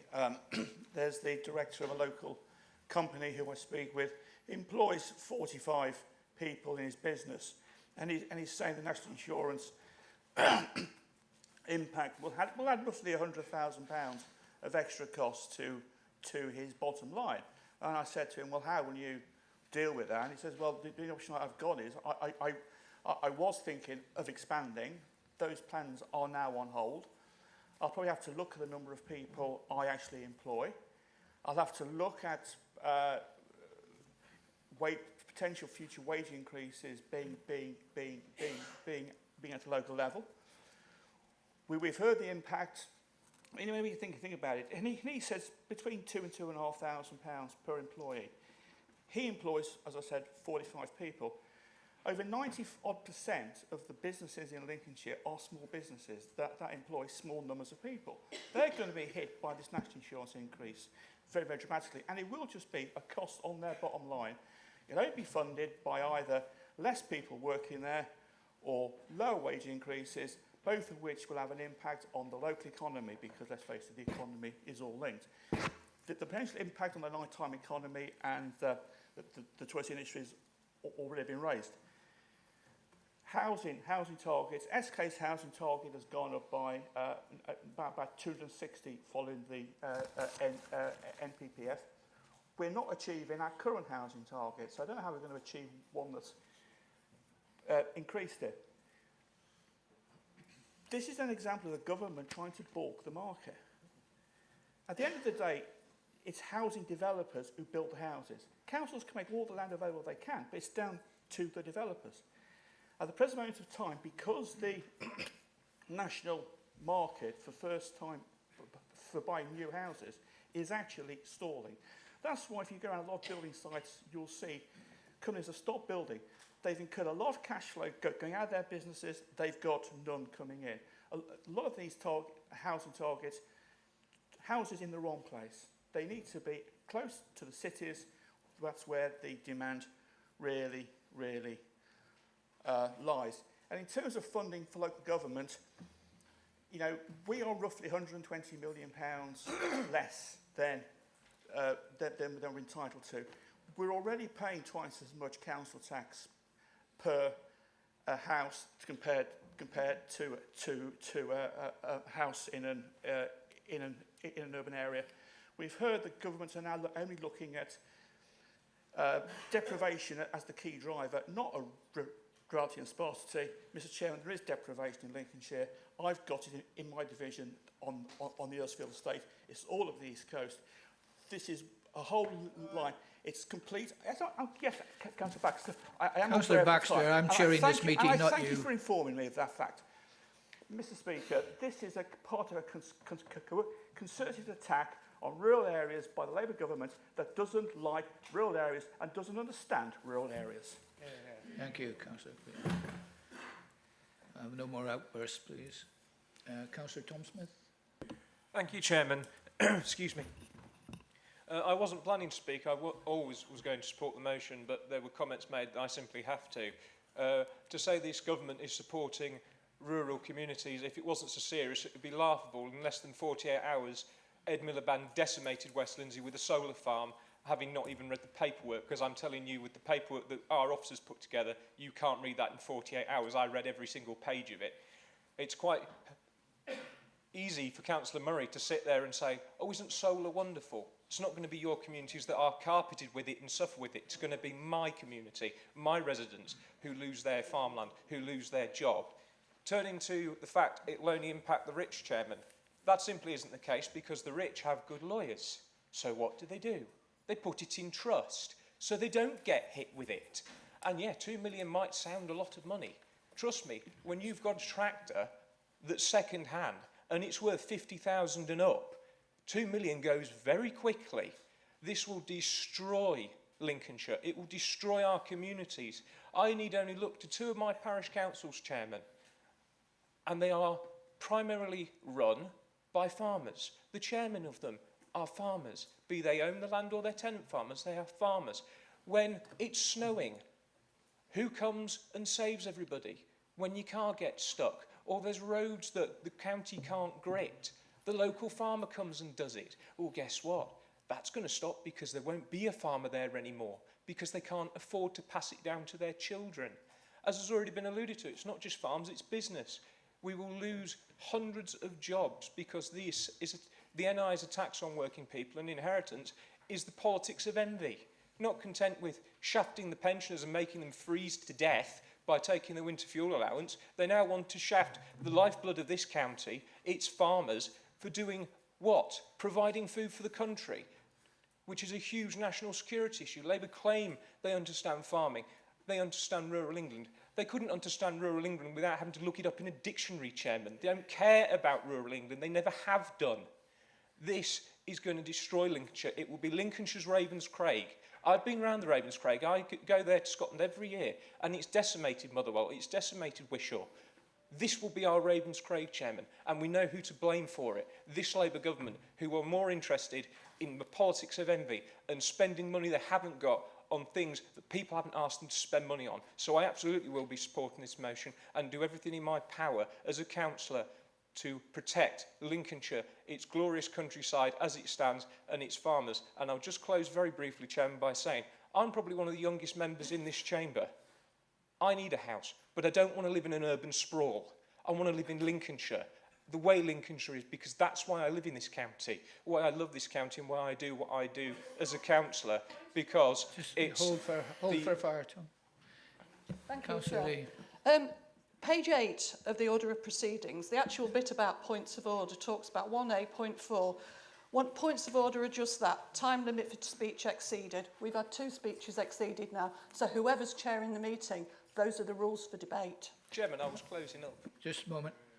Thank you. I am chairing this meeting and I'm allowed a little bit of leeway, especially if you were talking, Councillor Lee. I would allow you the same respect as anyone else.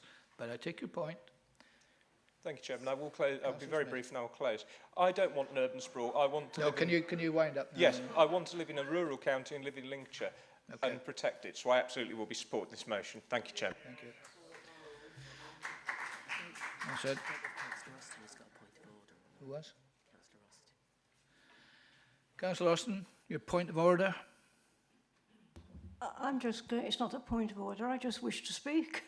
Well, you're not, it's not your turn yet. Oh, well. Well, thank you for inviting me then. Councillor Kevin Clark. Thanks, Chair. On the shortage of homes for people to live in, how does this motion address the fact that people, both urban and rural, need homes to live in and bring up their families? Under past governments, not enough homes are being built. Simple supply and need. Therefore, houses need to be built for the benefit of all Lincolnshire and give it a great place to live and work for all residents. Thank you. Too right. Thank you. Councillor Anton Danny. Thank you, Mr. Chairman. I will be very brief. I have only 2 points to talk about, is businesses and housing, okay? I have been doing business for the last probably over 30 years, and I can assure you the way it is going now with small businesses and medium businesses, they will not be able to survive for the next probably a year or second or third year. And there is few reasons to that. Now, the minimum wage is around £12.50. If you hire 2 members to work with you in a small business, which is take between £300, £300.50 a day, 6 days a week, you're talking about probably £2,000. A yearly take-in with give and take, probably £75,000. You add your rent, you add your bills. On a yearly basis, that's almost £20,000. So if you do your maths and your calculations, believe you in me, as a business person, you will not make any profits. And that will apply also if you are a landlord, because I've been a landlord for since 1998. So we have to talk reality. I'm not talking politics here. I'm talking taxation. I'm talking about myself. I'm talking about other businesses. I'm talking about the local people in Lincolnshire. I'm talking about the residents of this county, farmers or businesses or teachers or hard working class people. Taxation is, I think, will put most of business people out of their businesses, because you cannot sustain a business where you are obliged to follow certain legislations. We're just talking about how much you will take. Not to forget, you have public liability, insurances, you have a music license you have to pay. You have to pay, you have to pay, you have to pay. And in the end of the day, you have to give your taxes to the taxman and see if there is anything left for you. So therefore, if we think that medium businesses and small business are the backbone of this country and the economy of this country, we should think utterly how to reform our businesses and how to push the businesses to thrive. At the moment, most of our small towns around Lincolnshire, they're struggling because we have pressure as councillors from the residents to make our towns thrive. How can we do that? If a person cannot make money as a business person, therefore there's no need to have a business. 30 That's one thing. seconds. Thank you very much, Mr. Chairman. I'll be brief before No, I Mr. can Baxter see the have thing. point of view. And housing, if I may share with you this, a lot of landlords now are selling their houses because of taxations and legislations. You haven't got any right anymore as a landlord of what to do with your house. You have to comply with the law and the law and the law. And if you don't, you're going to lose your probably a license for being a landlord. So therefore, we have to think utterly about Thank it. you, Councillor And I'm Banney. going to go and support the motion. Thank you, Mr. Chairman, and thank you, Mr. Baxter, for being Thank you. patient. Thank you. Apologise for letting people run over. No excuse, actually, and I've suitably chastised. So I'll go and hurt myself later somewhere. Councillor Alison Austin. I'm absolutely certain. Yeah, thank you. I'm sorry, I was only trying to get on the list before. Very, very briefly, as a complete contrast to our young speaker earlier, I am probably the oldest member in this chamber, but I am aware that I represent people of all ages in my particular area, and in Boston, in the wider Boston area, agriculture is the key industry. I will be supporting this motion. Thank you. It's all happening. Thank you. Can't see any other speakers, but it's strictly come dancing, is it? Point of order, Chairman, the music's very I know, enjoyable. That is normally £10 to the chairman's charities, by the way. Yes, I heartily agree with that. Right, very briefly, Chairman, because I don't want to incur the wrath. Sorry, Martin, Hilton just stood up just before you, actually, so Councillor Spratt. Sorry. Thank you, Mr. Chairman. Although, like a lot of colleagues, I don't represent a rural part, but I want to just comment firstly on the third paragraph of the motion that the council increases its fund. Now, when the late Councillor Wotton chaired the Economic Committee, he brought this matter to the committee, and a very powerful speaker, which I'd not heard of this before, so I think it does an excellent job, and I think it's good that the councillor are supporting it. So, and I do obviously support the motion as a whole. But let's call it out. This government have launched an onslaught against farmers, farming community and the countryside. It can't be anything else. And we've talked about NIMBYism this morning. We all want more houses. We all want more houses built.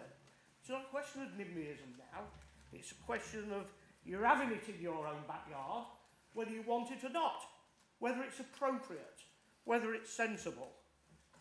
And as for inheritance tax, now I'm not an accountant by any stretch of the imagination, but the amount of money raised from the farming community in this inheritance tax scheme is minimal, is trivial compared with the trillions of pounds that are spent and taxed in this economy. So the question is, Chairman, in my mind, what is the motive for this inheritance tax grab? This tax that is disproportionate in terms of the amount of money it's going to raise, but which will kill small and medium-sized businesses, on top of things like national insurance and such like, which colleagues have spoken about. Well, I do have a friend who's a Labour councillor on the city. I do have some friends. And I'm friends on Facebook. And something was put on Facebook which I noticed yesterday. And I thought it was interesting. Apparently, a quarter of England's farmland is owned by just 2,000 30 seconds. people. 30 now, seconds. Now, I don't know whether that is right or not. I have no reason to dispute the figure that my Labour friend quoted. I've no reason to dispute that at all. And we've heard, haven't we, that if you're a rich, big farmer, you can support yourself. But it also said that people, and farmers particularly, are toffs and fat cats. So there we have it, Mr. Chairman. This is pure spite. Thank you. Before I ask the leader to sum up, I'll just mention something, as I have a vote myself. As a 15-year-old dairyman, people don't realise how much hard work goes into farming. And, you know, it's the Islington set, it's the Westminster bubble. And in fact, the Mayor of London asked a question the other day.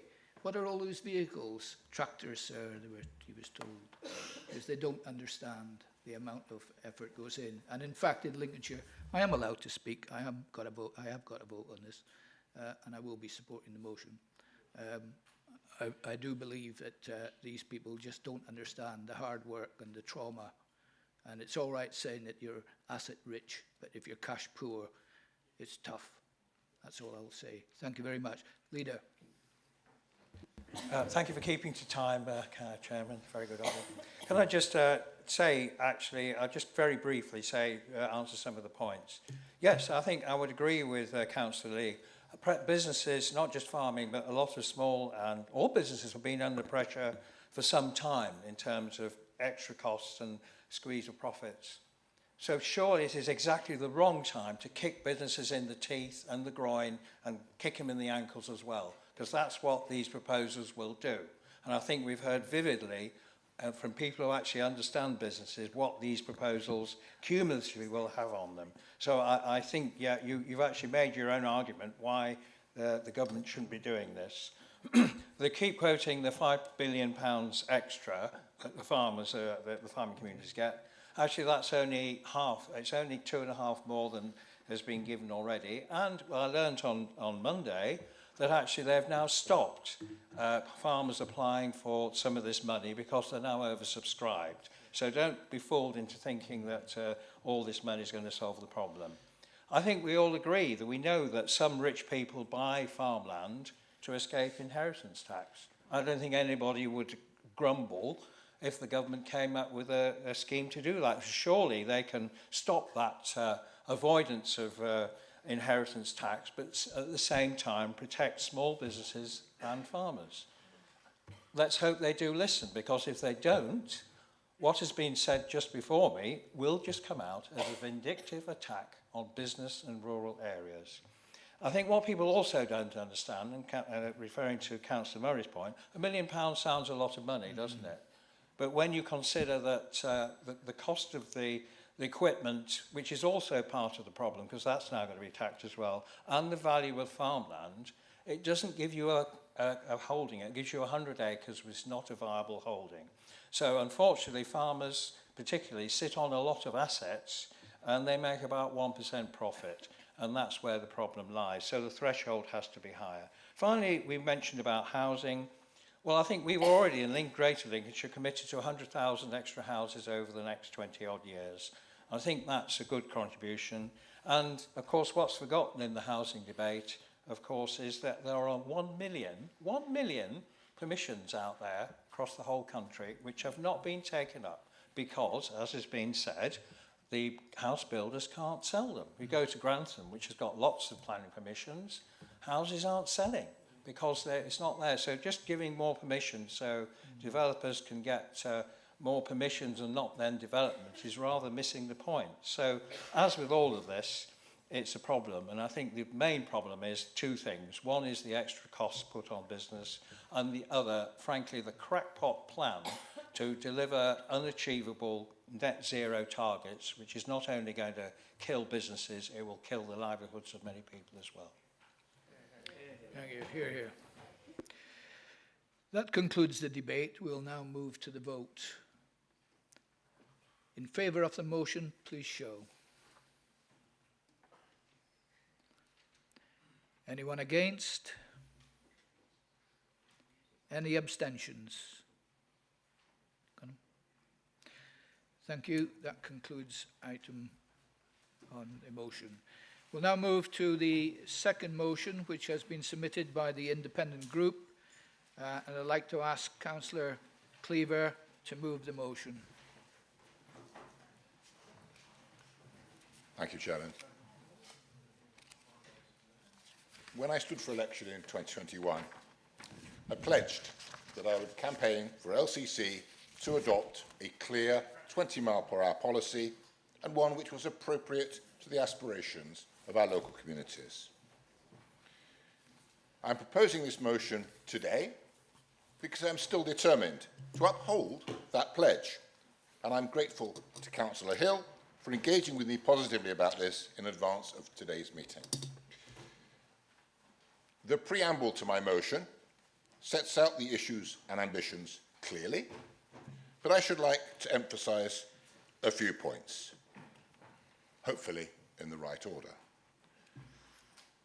First, this is about empowering our local communities, something that has been a theme throughout this meeting. Listening to their concerns and aspirations and helping them. This is not about imposing a top-down, one-size-fits-all policy upon them. And it's not about putting in 20-mile-an-hour speed limits where communities do not want them. It is about making our residents and their children feel safer on their streets when they're walking and cycling. It helps us to encourage cycling and walking in line with our existing priorities as a council. Second, I recognise that this is an issue where some people on both sides have very strong views. This is not a reason to shy away from it. We do not serve our communities well if, as elected members, we shy away and don't have the courage to address such issues and try and resolve them. Finally, I would make the point in relation to the resolution that I do believe strongly in independent cross-party scrutiny, both here and at district level. So this motion very deliberately is not trying to tie the hands of our cross-party scrutineers in the Highways and Transport Scrutiny Committee. I believe this motion gives them a clear enough steer, and I hope that the Council will support that motion. Thank you, members. Thank you. Can I have a seconder, please? I'm very happy to second the motion as a member of the opposition and reserve my right to speak later. Thank you, Councillor Bunny. We'll now move to the debate. Are there any speakers? Councillor Martin Hill. Yes, thank you. Yeah, happy to support the motion. As Councillor Cleaver said, actually we had a bit of, we helped each other with each other's motions yesterday, didn't we? So to make a smooth running of this council. So just to say support it, and just to remind members that the Highway Scrutiny Committee will be meeting, I think, next month to actually produce a policy in terms of all speed limits, but particularly the 20 mile an hour, which I think is necessary. It has taken longer than it anticipated, but I thank Councillor Cleaver for reminding us of that and pointing out that this debate will happen. As I said, it is a subject which causes quite high passions on both sides, so I think it's important that the Council comes up with a sensible view, not only for the residents, but also the people who drive and all the rest of it, and look at the evidence which happens elsewhere. So happy to support the motion and look forward to the recommendations coming out of the Highways Scrutiny Committee. Thank you. Thank you. I've got one other speaker, though, Councillor Mike Clark. Thank you, Chairman. Panel B discussed this item considerably over several meetings. It was a hot topic, and there were lots of pros and cons, and local opinions differ greatly. I feel that the blanket policy isn't right, and certainly individual areas was the best way forward, and each item is dealt with individually, and the best result for our local people is the way to go. And I think it's also a point that needs to be made more and more. The drivers and parents around schools are the biggest problem.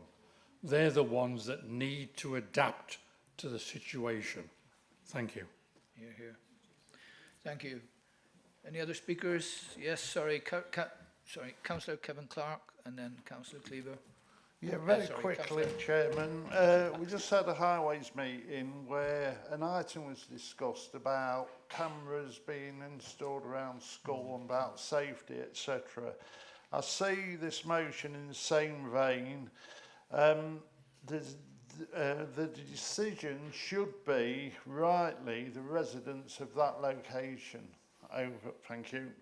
Thank you. Councillor Baxter. I just wonder if the Cabinet Member for Highways could clarify when the speed limit policy and traffic management policy are likely to be resolved and when we're likely to see the first implementation of one of these 20 mile an hour speed limits. I now spoken, point of information, we already have a policy actually, but it is, which already exists. So this would be a refinement. And as I've said, the Highway Scrutiny Panel will meet in January. Then that will be a recommendation to the portfolio holder, and I can assure Councillor Baxter that there will be a policy proposed by Councillor Davis in the new year. Thank you, Leader, and I can see Councillor Hall, who is the Chairman of Highways, nodding in agreement there. Thank you. Any other speakers? Yes, Councillor Bunny. Thank you, Chair. I think many parish councils, or most parish councils that I go to, the question of speed, safety comes up outside schools, on narrow roads and so on. And I think the fact that if we can get it so that local communities can contribute to the debate in a formal way would actually please them a lot. And I think, as I was saying earlier, is within the spirit of a lot of what we've been saying today. I think there's two things I would just want to add is that you've got speeding, you've got car parking. Sometimes parking on a road can slow cars down, other times it can cause some problems. And I think that information is best learnt at that local level. It's easy to make a decision in the big chamber and pass it down, and that's when the mistakes are made. So once again, I do hope that those two things, whether it be outside schools, hospitals, wherever it might be, are considered together.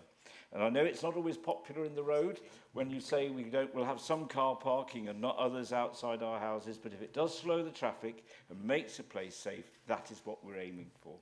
The one thing I do come across quite often when we're looking at safety on the roads is what counts as an accident. And all too often, when we come to look at decisions, we're told that it's got to be an injury accident. And this is something that certainly in the local area, of my ward, the rural areas, find very difficult.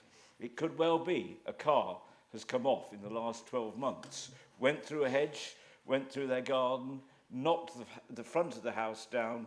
The residents were safe, but they had to leave. The house was actually had a lot of work to it, and they lived 6 months. And they're finding it very difficult to understand why that doesn't count as an accident when it comes to consideration on the speed thing. So one of the things I would suggest or hope that we could look at is that use of the word accident with injury as opposed to accident which creates safety. Thank you. Thank you. Councillor Key, Andrew. Thank you, Mr. Chairman. Just a brief comment, really. This comes up regularly at parish councils around the villages in my area, and it's not so much the speed limit that's in force, it's the enforcement of the speed limit, particularly by the police. And nighttime speeding is an issue in the villages, and I think that comes along with a speed limit policy. We need more police enforcement of it. Thank you very much. Thank you. I take it there are no other speakers, so I shall ask Councillor Cleaver to sum up. I'd like to thank everyone for their points made in the debate, and I so move that we move to the vote. Thank you. Thank you. We'll now move to the vote. Those in favour of the motion, please show. Anyone against? Any abstentions? None. Thank you very much. Before I conclude the meeting, we have lunch outside for you all, and I'd like to thank Councillor Robert Reid, my predecessor, for providing the mince pies. Thank you, Robert. I'm sure they will be delicious. And members are reminded to collect their post from their pigeonholes after this meeting. Thank you very much for attending. Thank you.